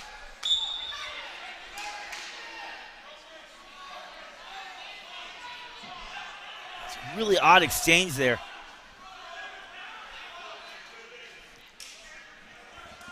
For Schlosser, it doesn't work out well because if they give the 1 and the 2, that's 1 escape for Diller. He's got 5, 2 more for Schlosser. Now it's a 5-4 match and not 2-4 match. He can think about letting Dilly up and trying to get a takedown to tie it up. This completely changes the strategy for the match. And we're starting this. Oh, now Dilly's out. Now it's 5-2. Schlosser has got to go to work. Minute 20 left in the third period. He's had a couple nice shots, just has not been able to finish. No one's warned for stalling, so if I'm Dilly, I'm saying you gotta come shoot at my legs. We'll see if I can score for your bad shot. Dilly lets him off the hook a little bit there. Schlosser takes a bad shot. Really, that's when you want your wrestler to snap the head, spin around, get to. Dilly on a nice shot. Sits to his butt. That's gonna be trouble. Cracks the hip down. Now he has to swim over that top hit. Swim his left arm over the hip, and he gets his 2. That's all he has to do.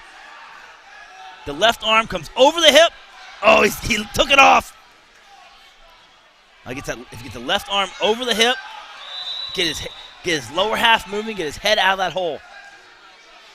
No points given. 30 seconds left. This is a great exchange for Dilly. Burning up time. Nothing's getting hurt. Oh, look at this. If you can get that other shoulder in the mat, we might get a defensive pin. There, Ontario's wanting it. They want a defensive pin. Stalemate. Okay. But that exchange, even though Dilly doesn't score there, that exchange helps him so much. Right there, Dilly looking for the defensive pin, just can't get it. Just can't get her shoulder down. The referee calls stalemate. Thought what Schlosser going for the choke out there to look like an MMA move.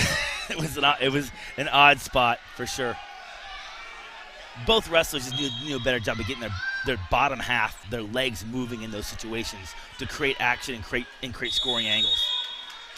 That's the match. And Ontario goes up 3-0 on Clear Fork. On the 165 pounds. For Ontario, it's Drew Barnes. And for Clear Fork, it's Luke Schlosser. Blake Schlosser's at 157. This is Luke Schlosser at 165. Maybe wants to exact a little revenge for his brother, his cousin. Then this is match number 9 on the weekend, and it is a long 9 matches. These guys are gassed. These guys are tired. Who has the better strength and conditioning program right now is just as important as who has the better technique. Beautiful fireman's carry by Luke Schlosser. Gets his 2 points on Jordan Reed. I'm sorry, Drew Barnes. Gets his 2 points on Drew Barnes. We're at 165. Luke Schlosser of Clear Fork, Drew Barnes of Ontario. 165 pounds.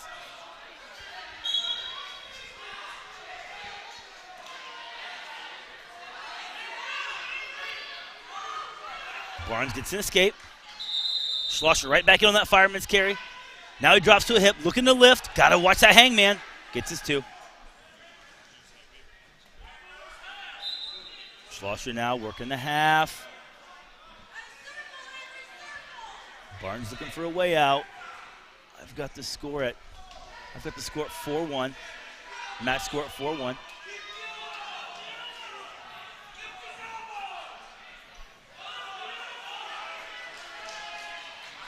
Yeah, the big scoreboard, of course, here it's just 2-0. I don't know if there's another situation where a kid gets an escape and doesn't get awarded for some reason, and the takedown doesn't. That clearly was not the case there. Schlosser got the turn. They're trying to elevate the head. If you can scoop the head with your heel there, pick his head up, and try and get that pin. He was just a little too high, but he does collect 3 back points. So now we've got 5. I've got 5-1. 5-1 now. Okay, they got the scoreboard corrected. 5-1. Scoreboard's right. Schlosser in on another shot and a finish. Boy, I like the way this kid gets after it. 7-1. Great part about that, Schlosser gives up an escape late in the period, which is what you don't want to do.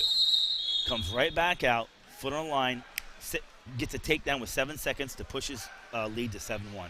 Working on a bonus point victory. And that's what Coach Alding says it should be 9-1. Because we got a takedown, we let him up, got their takedown. I don't know if the ref's just not being very demonstrative with his escape calls.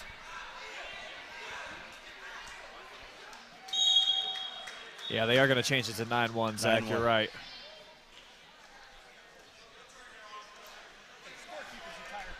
That's right. Very good point. Our volunteers, 9 matches in 2 days, they're tired too. Great point. 165 pounds. Back in action. 2 minutes left. Schlosser gets a quick takedown, pushes his lead to 10-2 over Drew Barnes. Oh, nice peek out there. Beautiful. 12-2. Working on a tech fall now. If you're Coach Alding, you want your refs to be very careful with his turns here, because you've got 1 or 2 chances to turn him before it's a tech fall. So whatever you run here, you want it to be a solid pinning combination. You're not really looking for tilts now. Points don't help you. You want a pin. Now a tech fall is 5 points, that's great, but you really want that 6-point pin, especially in a league duel. Luke Schlosser making a strong case for himself for his seeding at the MOAC tournament.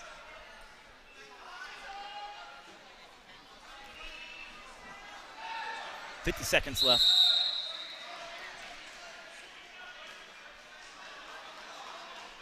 Got that half sunk deep. Got to get him flat before you run it, though.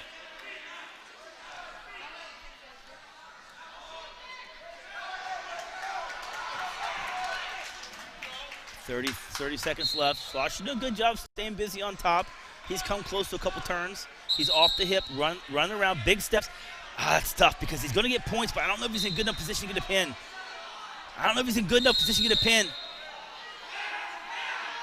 Oh, that was close. Schlosser close to a 6-point fall. Now that's there. That looks pretty flat from up here. Yeah. That looks pretty flat from up here. Schlosser going to collect 3 more points. Near fall, make it 15-2. There's reverse half. That's solid. Runs out of time. 15-2. Third period. Barton says, what the heck, I'll go on my feet, I don't care. So Schlosser gets a takedown here. Pushes it 16-2, that's 14 points. If he gets a takedown here, his next turn has got to be a pin, or then he has to settle for a technical fall. So you got to be careful there. He was very careful there. He got his takedown. He was very careful not to go feet to back because it's a... looks like that's going to be 17-2. So they must have missed a point again. Tech fall. Makes its match score Clear Fork 5, Ontario 3. On to 175 pounds. And we've got Jordan Reed from Ontario, and he wrestles the third and final Schlosser, Caden Schlosser. 3 in a row. 3 in a row. Nice little slide by attempt there by Caden.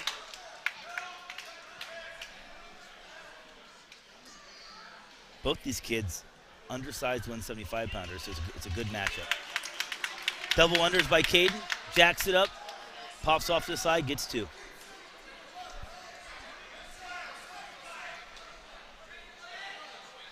Again, very parallel ride.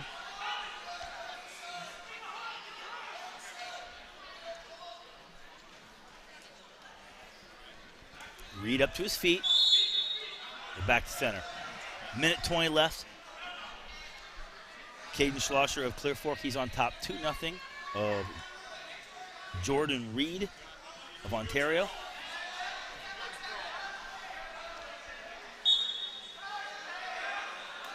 If you're Clear Fork, you really want bonus point wins here, because when you get back around to the lower weights of Ontario, That's when they're going to rack up some bonus point wins. You better believe the Oles and Mason Turnbull got some plans in store for their Clear Fork opponents. Schlosser's running the power half. I'd like to see him hop sides on that. He's got a half in, but he's on the wrong side, so he needs to hop sides, get to the other side to run that half. And that's why he's got no leverage on it right now. Feet on the wrong side, drops to a cradle. That's a great idea. Stacks him up. That's trouble. That could be bonus points right here for Clear Fork.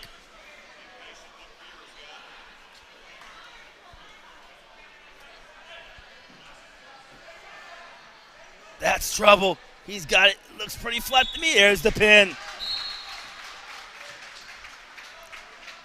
So the trio of Schlossers coming through, helping Clear Fork out, get on top of the scoreboard here.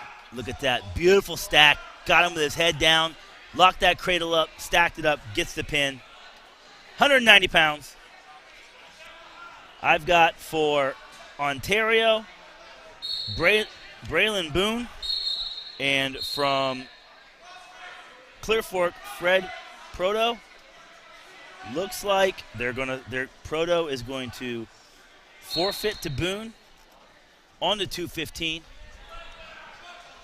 215 for Clear Fork. They got a couple guys. They got Xavier Smith and Trey Copeland. And then Ontario runs out Trenton McGlow. McGlott from Ontario. Xavier Smith or Trey Copeland from Clear Fork. McGlow in on leg. Nice head position by the young guy. Gets his 2 points. Runs the half. Got the far wrist collected. Oh, be careful. Don't put a full Nelson in there. That was close. Switch sides, switches feet. Gets a half in again. Clear Fork wrestler got his foot a little too close to his knee there. Was able to avoid hitting a cradle. I really like this Trenton McGlow kid from Ontario. Super active so far in this match. Yeah. Nice takedown. And that was takedown. He had a shot and he was in bad position, but all he did was fight his head back into a good position, kept his hands in good position, and he finished the takedown. Now he runs a half Nelson, peeks underneath it. That's trouble. It's going to be 6 for, oh, there it is. 6 points from Ontario. Trenton McGlow. And we move on to the heavyweights. Ontario is going to send out Braden Robinson, and Clear Fork is going to send out Eric Hicks. Robinson and Hicks, the big boys. And these are a couple. These heavyweights look like heavyweights. These kids are well put together.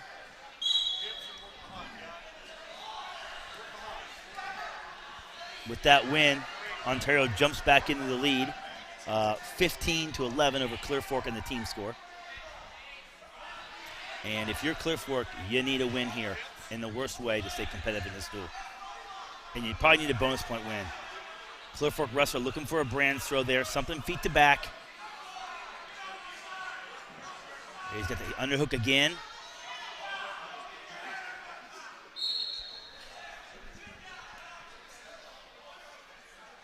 Taylor able to work out of it. Hicks from Clear Fork. Taylor from Ontario. Nice snap down by Taylor. Spin around, get behind. Oh, he's got him on his hip. Gets his 2. 2 points. Taylor over Hicks. About a minute left in the first period. Oh, now with the suck back. Got him in trouble. He's going to elevate the head. Oh, lets him off the hook. Boy, Taylor had Hicks in all kinds of trouble and just kind of let him off the hook. Yeah, it looked like that was about to be lights out and still 40-plus seconds remaining here in the round. Yes. Up 4-0. He did collect 2 back points. Taylor did. He'll go back to work.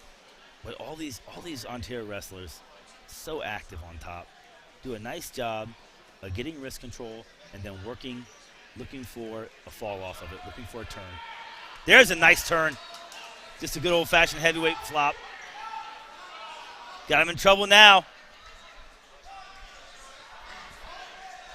Taylor's got in good position. There's your fall. 6 more for Ontario. As the Warriors are starting to run away with it a little bit. Now 21-11, Ontario. And now Ontario starts to send out some tough kids. For Clear Fork, we've either got Hezekiah Molina or Aiden Spencer. I'm not sure who we got out there. It's either Hezekiah Molina or Aiden Spencer. And Aiden Ohl from Ontario. Should be a competitive match.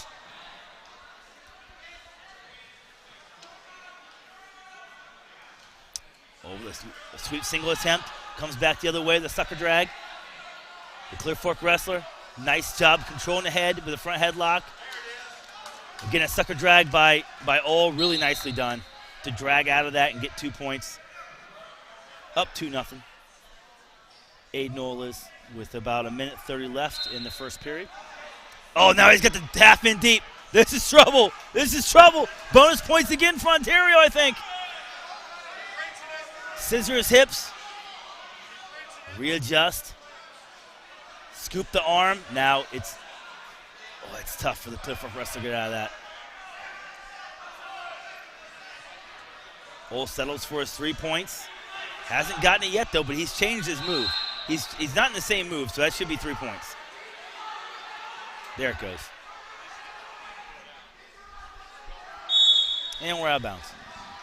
Aiden Ohl of Ontario up 5-0 over his Clear Fork opponent. Right there, look at that. Ohl lifts the arm up, peeks underneath it, runs that half. Ooh, that was tight. I don't know how he didn't get the pin there. Hats off to the Clear Fork wrestler for fighting through that position.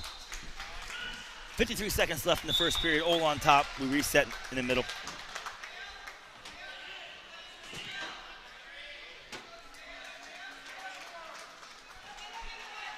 Can Ohl get another turn? 40 seconds left in the first period. Working that wrist control. He's going to control the far wrist, and then he's going to dig that near wrist out and try and throw it over his head and hit that half Nelson. There it is. Uses his head as leverage, like a lever. Comes to a claw. Just controlling the Clear Fork wrestler with that tight waist. Think about that tight waist.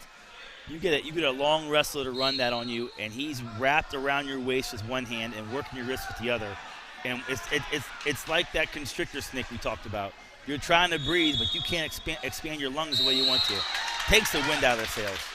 Here we go, second period. Clear Fork's choice. Okay.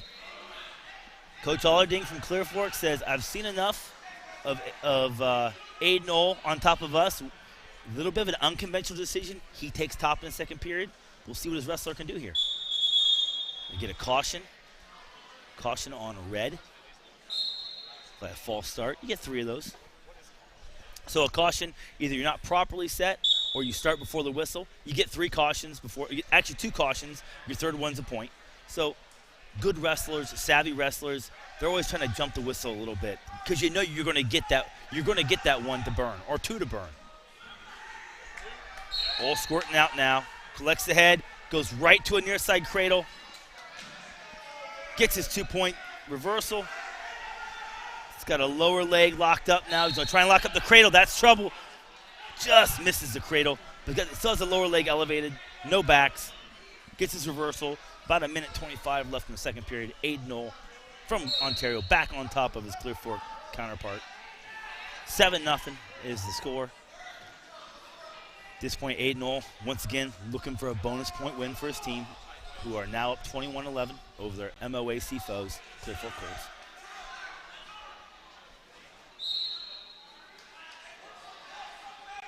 Ohl in a kind of a crab ride position. Watch him try and, I thought he'd try and suck Clear Fork kid back, come over the head, just missed it. Goes to a traditional parallel ride. Throws the half. Getting the swipes. Looking for the fall. Oh, that's if he just scoops in your arm. Try and get a little more perpendicular there. Get chest to chest. Get a little more perpendicular. There you go. Hats off to the Clear Fork wrestler. He's fought it out of this position a couple times. This time ain't gonna work. Pin, Aiden Knoll from Clear Fork for the Ontario Warriors. As we move on to 113 pounds, I believe 113 pounds. Someone's getting a forfeit here. I don't think Ontario has a 113-pounder. No 113-pounder for Ontario. So they forfeit 113, and we go to 120. 120 for Clear Fork. You have Tristan Cromer, and he has the unenviable task of wrestling Jacob Bull, your Gorman champ. Bull right away to work with an underhook. Tossed it off. Oh, nice job by Comer. Wrestled through that position. Almost got a takedown. Nice slide by attempt by Old. Drops to a leg. Goes to a double.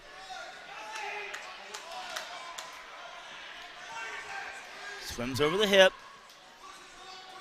to get this two.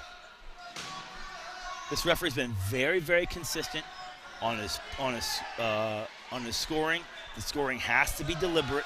It has to be 100% done before he awards it. But he's been consistent with it.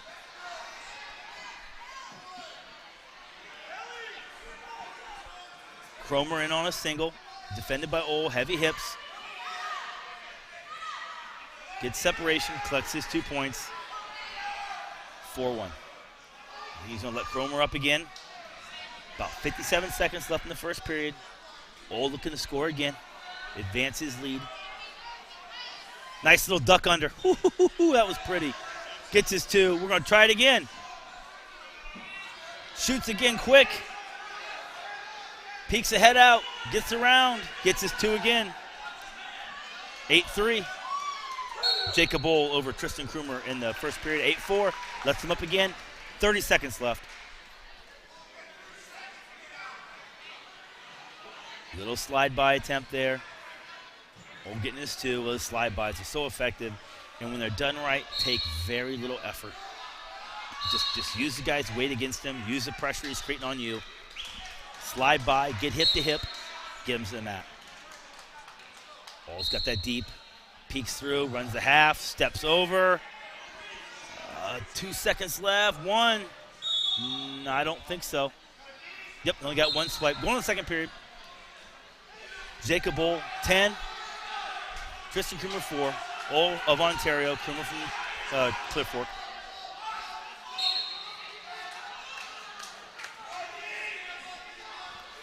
Krumer going down and start the second period.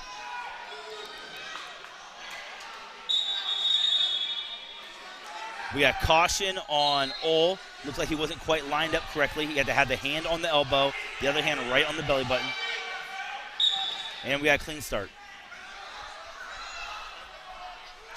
Ole on top, not parallel ride. Going to look for a crossface, collect that far arm. High rolls the far wrist under.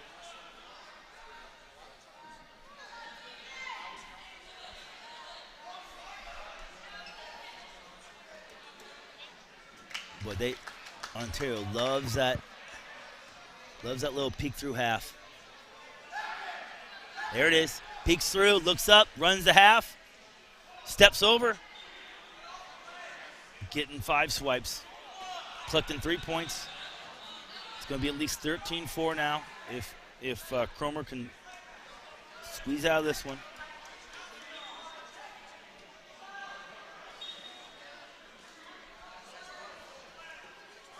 I don't know why the referee's counting again. He never awarded the 3 the last time.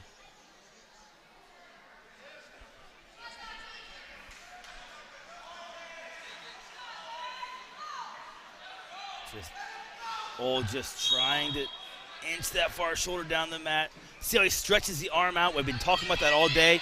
Look how he stretches that far arm out to pull that shoulder to the mat. Cromer squirts out the other way, versus direction. Now some headgear over the eyes, making it even more challenging. Insult to injury. 3 more. 13-4. All over Cromer. 26 seconds left in the second period. If Old's content to just stick tough on top here or get one more turn. Once again, got to be careful here. If you want those bonus point wins. Ontario's starting to run away with it, but you can start to put a few nails in the coffin. You can get a couple more bonus point wins here. Tilt. No. Third period, it's going to be Old's choice.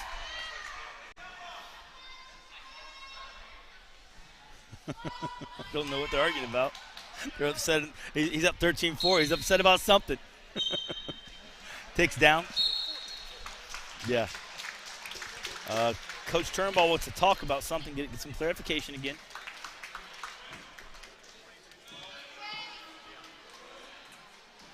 I don't think they're swapping recipes. Not at a time like this. Not at a time like this.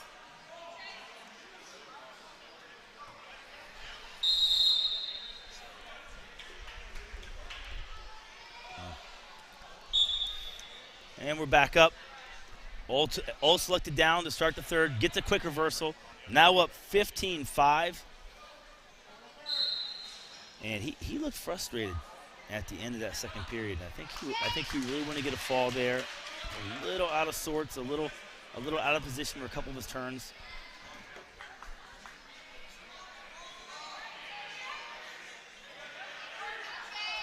And now the referee warns the Clear Fork ref for stalling on the bottom. Now this is going to be tight. He's got the arm bar locked, chicken wing locked up. He's going to take him over and stack him up on his shoulders. Cromer once again finding a way to get loose though. 3 more. 18-5. As soon as that hold's broke. And like I said, this referee's been very deliberate all match. He wants to see that hold completely broke before he awards the points. So he's holding them there in his hand, right? But he's not awarding them yet because Ole has not broken the original move. You can't score twice in a row off the same move until it's broken. So Ole turning again. Pin. So he can hang on to those 3 points. Not necessary. Ole taking care of business. That was pretty dominant right there from start to finish. It was. And it gives you a little insight into Jacob Ole. Dominating a kid like that, and still you can see in his face, he's not quite entirely happy with how that match went. And Clear Fork gets a forfeit at 130. That was 120. Clear Fork gets a forfeit at 126. And we're at 132 for Ontario, Owen Reamsnyder. And for Clear Fork, Jackson Swank. Reamsnyder of Ontario, Swank of Clear Fork. And Swank really needs to come through now. Clear Fork down by 10 points on the scoreboard. Yeah. Got to start getting some dubs. Yeah. And you look at it, Ontario's been dominating this thing. They're only up 10 points because of the forfeits. Sure. And there's some more matches to be contested here. This thing's a long way from over. So a forfeit, for those watching at home, a forfeit is just like a pin. If you forfeit, you give the other team 6 points. It's like the other team getting a pin.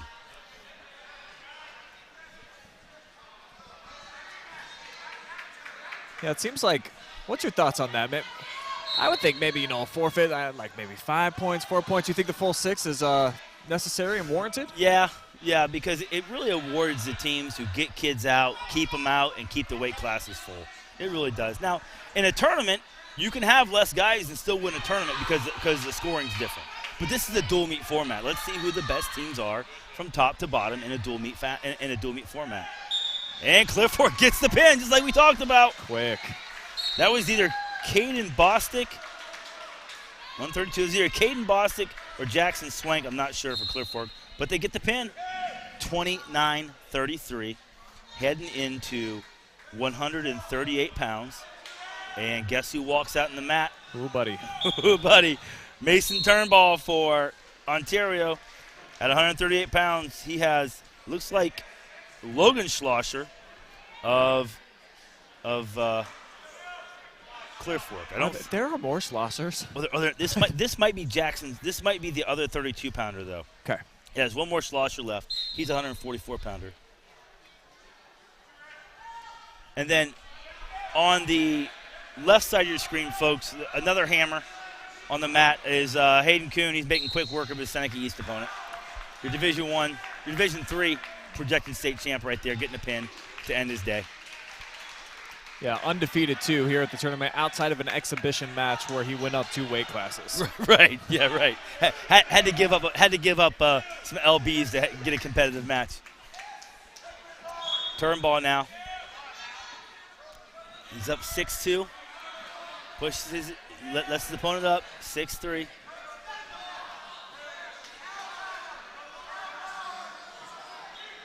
Gets his 2 again. Takedown. Lets him up. Now, there's 2 schools of thought here, okay? There's a school of thought in wrestling that I belong to, that if I have a wrestler on the mat and he's a bit outclassed, I would like a really good wrestler to do this. Take us down and let us up. And some people think, well, he's showing him up, he's outclassed him. Absolutely not.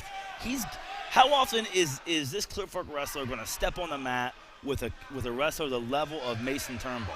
And just getting that mat experience with him will help him continue to grow and get better. Turnbull now looking for the fall. Got that head scoop with his ankle. Oh, that's nasty right there. That is nasty. Got the head scoop.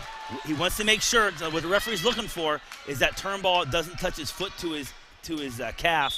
That'd be a scissor. Head scissor would be illegal. He did a good job keeping it legal. Got 3 points back. Going into the second period, it's 13-4. Mason Turnbull. And I'm willing to bet this is one of the other 32-pounders. This is probably either Bostic or Swank at 32, bumped up to 38 to wrestle Turnbull.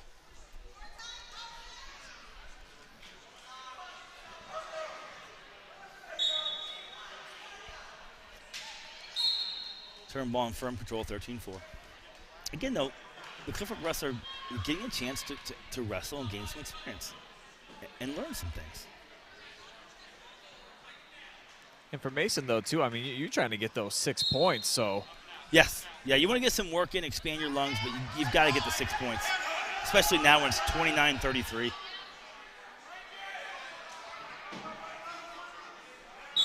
And he gets him. 138 pounds, your winner. Mason Turnbull by fall. On to 144 pounds. Ontario is going to send out Julian McGinty at 144 pounds. And guess what? There's one more Schlosser to go. Wow. 144 pounds for Clear Fork. Landon Schlosser. Never-ending supply. It's never like on tap. And they're all tough kids. Sure. Historically, too. Great shot by McGinty. 29-39. Dual meet score.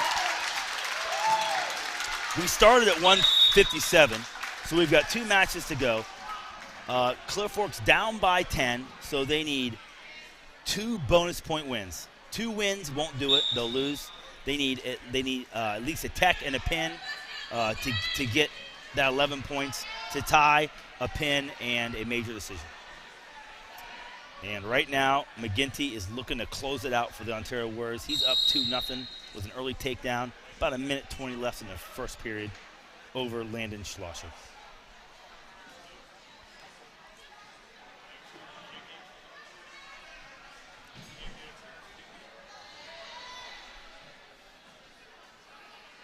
Again, this referee content with letting him wrestle in a parallel ride.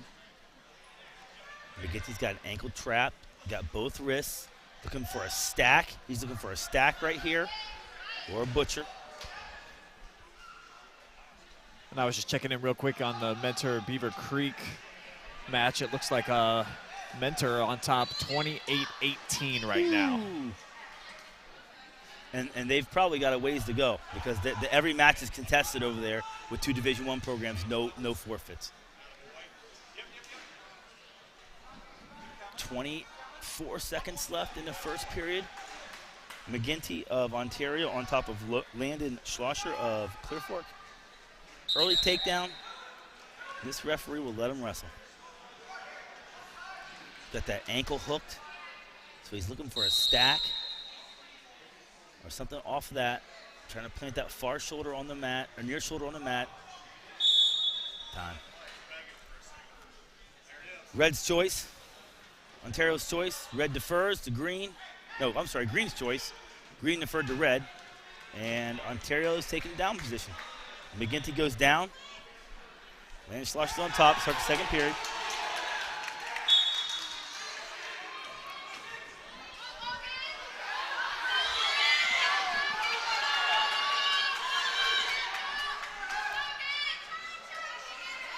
McGinty trying to work his way out. Schlosser on top in the parallel ride. Now he tosses the boot in.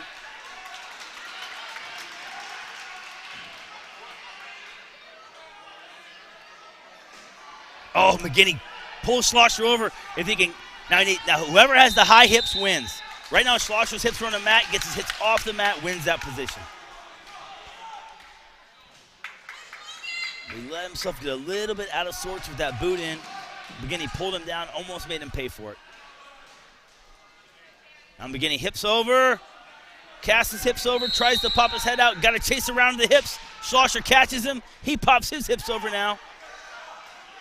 McGinty got Schlosser in a bad spot, though. This is another defensive pin situation. I don't know if the referee gave two there. I didn't see a two reversal. But I do see the back points being counted, and Schlosser is in all sorts of trouble right here. God, using every inch of strength he has in his neck. Oh, those shoulders are tight. There it is. Wow. What an exchange by McGinty there. Gets a pin, slams the door. Dual meet decided. Let's wrestle the next two and see who's a better wrestler. The dual meet is effectively over, though, with that pin. And it just came out of nowhere. Yeah, how sweet was that? That was nice. If I can I get a replay on that move before we start the next match? Oh, just caught Schlosser a little bit out of sorts on top. Schlosser was in the top position. He just got caught in a bad spot. Here we go. 150 pounds. We got Cody Jackson for Clear Fork. He wrestles Craig Powers for Ontario. Oh!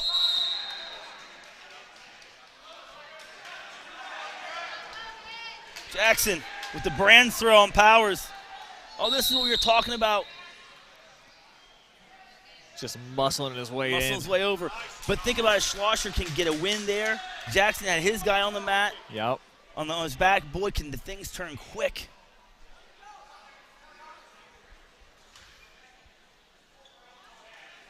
You know, like we talked about earlier, your big guns are going to get it done. You knew the Oles and Mason Turnbull were going to win their matches. Can you win with your mid-level wrestlers against their mid-level wrestlers? That's where duels are won and lost right there in bonus points of the mid-level skilled kids. And that's what's got the job done here for the Ontario Warriors. Absolutely. McGinty with that last 6 points. Oh, big huge. time. And that was a very close match. That was an evenly contested match. It was 2-0 at that point, I think. Jackson is content to let Powers out. Jackson, Clear Fork, Powers of Ontario. 2-1, about 30 seconds left in the first period. Your 150-pound match. Oh, right to his back. Little brand throw. Got the half tight. Once again, see he's got that far arm scooped. He needs to extend his arm. Yep, extend his arm towards the referee. Readjust. He was in such a good spot. He gave up on it. Only gets 2? 6-1. Now, you didn't like that he only got 2 there, Zach. What was the referee missing, in your opinion? I must have missed something. The referees don't miss anything. I must have missed something. He's down there on the mat so close. He sees it better than I do, but it looked from up here, it looked like that Powers was on his back for a full 5 swipes. Not that I would ever complain about a call when I coached or wrestled. very amicable in that fashion. Officials always get it right every time. Every time. Jackson gets another takedown there. Increases his lead to 8-1. Now Clear Fork maybe gets some bonus points, a little more respectable. And Jackson's physical. When he hits moves, he does it with intent. Yeah, I mean, he's got the half sleeve working out there. Yeah. He's bringing the power, man, the intimidation factor. Jackson lets Powers out. We're neutral again. Jackson from Clear Fork on top of Powers from Ontario. 8-2, minute 20 left in the second period. Jackson looking to score again. This is where you're telling your wrestler, keep your foot on the gas pedal. Don't let up. That's an illegal headlock. Oh, referee's missing. He's missing an illegal headlock. Ontario wrestler gives up on it, allows Jackson to get 2 more points. Got to have an arm in that headlock. The referee was just on the wrong side. But if you're Clear Fork, you'd like to get that call and then get the 2-point takedown. It's a 3-point move there. Nice tilt by Jackson. Only gets 1 swipe though. There you go. Another tilt. Got 2 swipes there. Getting his 2. Referee still saying he's in the same pinning combination. Not awarded the points yet. Hold him. Now the referee gives the points. So Jackson turns again. He can collect more points. Comes back to the cradle. Nicely done.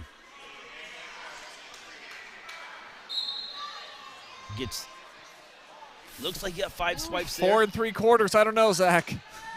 He's holding 3. We'll give him 3. 15-2. And 1 more turn will do it. Run out of time. So what are the Clear Fork coaches going to do here? Nope. Ontario's choice. He goes neutral. Oh, right there. Right there is an illegal headlock. Both hands locked around the head. No arm in there. Should have been a point. Referee just on the wrong side. And we're neutral. 15-2. Jackson gets one. Oh, Jackson throws him to his back. That's exactly what you want to do if you're getting ready for a tech fall. You want to take him to his back, and he gets the pin. Wow. Jackson sitting on a tech fall. If you're going to take a guy down in that position, you got to take him to his back and get the pin. Gets his team an extra team point. That was beautiful execution. And right here, snap down to a Brands throw, straight to his back. Exactly what you want to do when you're on the verge of a tech. Look for a fall. My thoughts exactly, Zach. Now we already wrestled heavyweights, right? So this must be just a little bonus action? Bonus action. Bonus heavyweight action here. Ontario wins the duel 45-34. Now we have an exhibition match here at heavyweight. Ontario did have 2 heavyweights. This must be Braden Robinson now from Ontario as he wrestles Hicks of Clear Fork. Good for these coaches, getting a bonus match in. Long day, 9 matches. Get your young wrestlers some time on the mat. And especially these conference foes. You know you're going to see them again here pretty shortly. So yeah, go ahead and throw you guys out there. Get a little taste of what it's about to be when you get to those conference championship matches. Absolutely.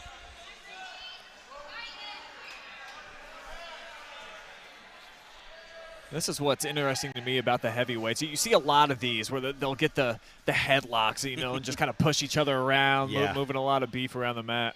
Yeah, the heavyweights like to get ear to ear. See who can make a mistake first.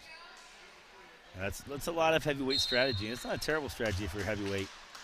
Snap down, get him out of position, see if you can get him to panic a little bit, make a mistake, and get him on the mat. Because like we talked about earlier, even though these guys are both heavyweights, it's completely different having a guy over 2 bills on your back than it is, if you're a 157-pounder, having another 157-pounder on your back. It's completely different. Yeah, so far nobody blinking. No. Just ear to ear. Pushing back and forth. We've almost burned up this whole first round. Yes, we have. 10 seconds left.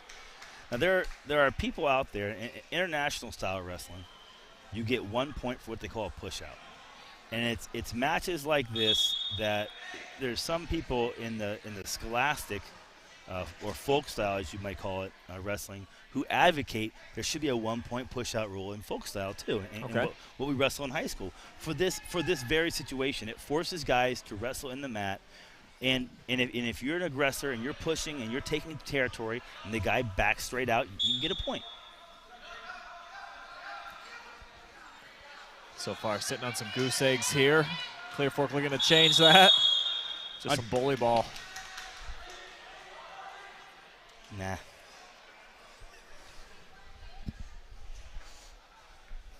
We got an escape? Did we get an escape? Nothing. Did they take neutral in the second period? I thought someone was down to start the second period. I looked away. Yeah. Referee signal 1 point red escape. Okay. So he gave an escape to the Ontario wrestler.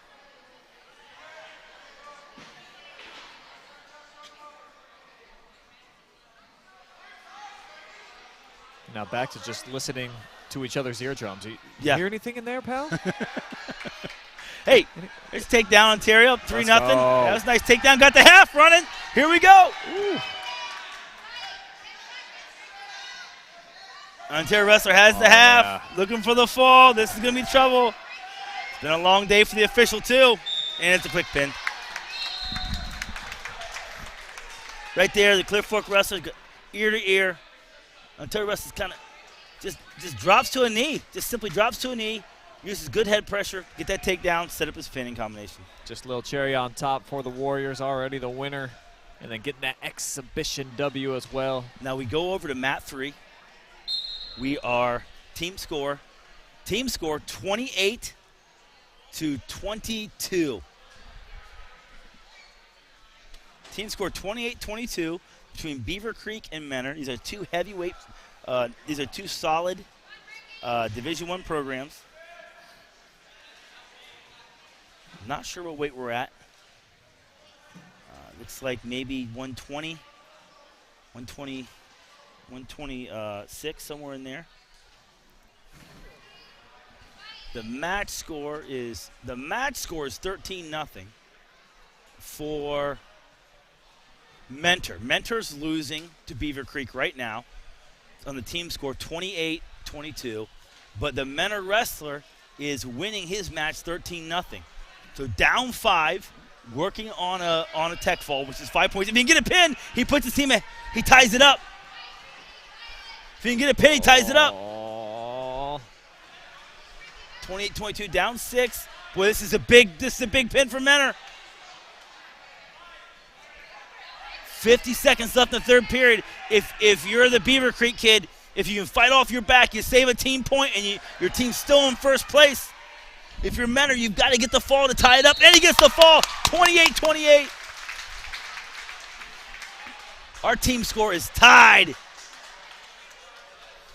going into the next match. I'm not sure how many matches are left. We just know that was a big 6 points That was right a big there. 6 points.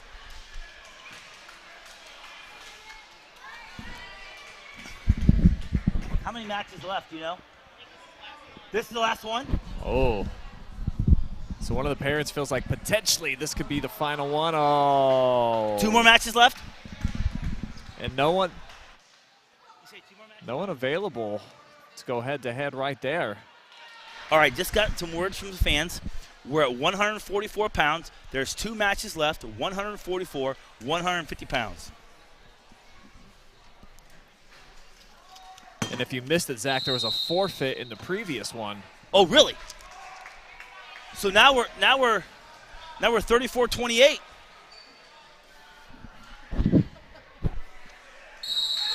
Oh, pin! What? Oh! 11 seconds. 11-second pin. Mentor just shut the door. 40-28. Wow. Wow, you can't do it much better than that. No. A bit anticlimactic for us. But Yeah, the Beavercreek opponent, too, he came out, he looked like he was about to he knock was over game, the world. right? Yeah.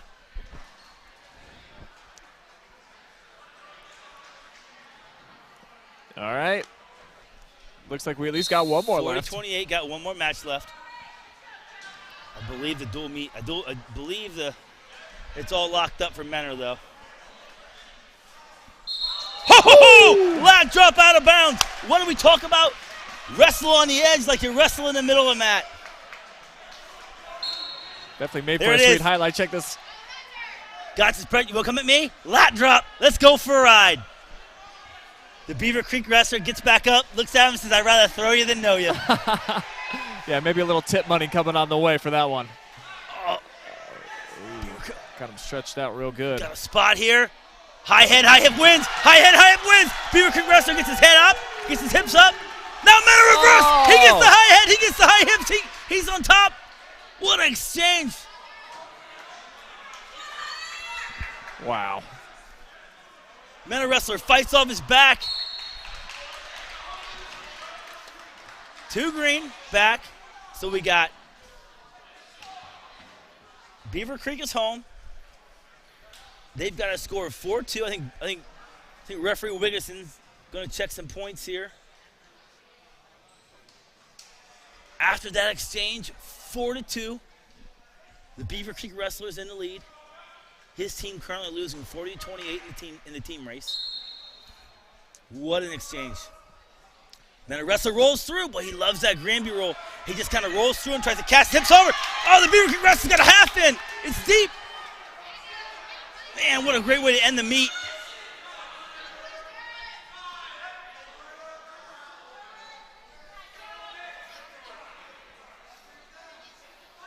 And the Menor wrestlers slowing things down a little bit. Plenty of time left to get the pin. I'm sorry, the Beavercreek wrestlers slowing things down a little bit.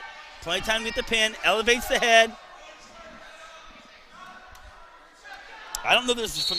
There it is. What a match. High action that time. Yeah, that's a great way to end this event. See, Menor wrestler casts his hips over. High head, high hips wins every time in that situation. The Beavercreek wrestler keeps his head high, his hips on top, and he wins. Woo! Yeah, that was a heck of a day today, Zach. I got to tell you, I've learned so much about wrestling in the last couple of hours. You are a treat to be next to. I think you had higher energy than most of the wrestlers out here today. Well, you know, I love this sport. Been doing it since I was 5 years old, 6 years old. There's your team champions, Menor Cardinals, one of the most storied programs in the state. Public school programs in the state. And your Beavercreek Beavers, I guess? Yes. Yeah, of course. Take runner-up honors. Again, hats off to Crestview for bringing in quality teams. Ontario, Mentor, Beavercreek, Clearfoot, Clyde. There's no pushovers there anywhere. Your wrestlers have to show up for 9 matches and really get after it to be successful today. I'm sure there's a lot of ice bags being doled out tonight. Sometimes in the sauna, this weekend just to get the muscles relaxed again. Because 9 matches, 2 days, it's a tough day. It's a tough day. It's a tough weekend for sure. And it was an exciting weekend here for sure inside of the Cougars Den. See the Mentor squad that's celebrating with their team championship. And they really were. What a great group from top to bottom. Where we had them on the featured mat against Crestview, and I think they won every single match with the exception of 2. Yeah. So we saw Crestview go against some of the other schools here around the area and pull off some victories. It lets you know the type of caliber of team the Menor is. Yeah, and to that point, you get Menor in Division I, and then they've got to wrestle teams like St. Ed's, Yeah. and some of those other heavyweights. That shows you the gap sometimes in Ohio of the really elite programs, because Menor's a solid program, but sometimes they may get handled like that by other Division I programs. Yeah, nobody's St. Ed's around the state. No. They are in a class of their own. Yeah, Massillon Perry comes close sometimes. School out of Toledo does this year.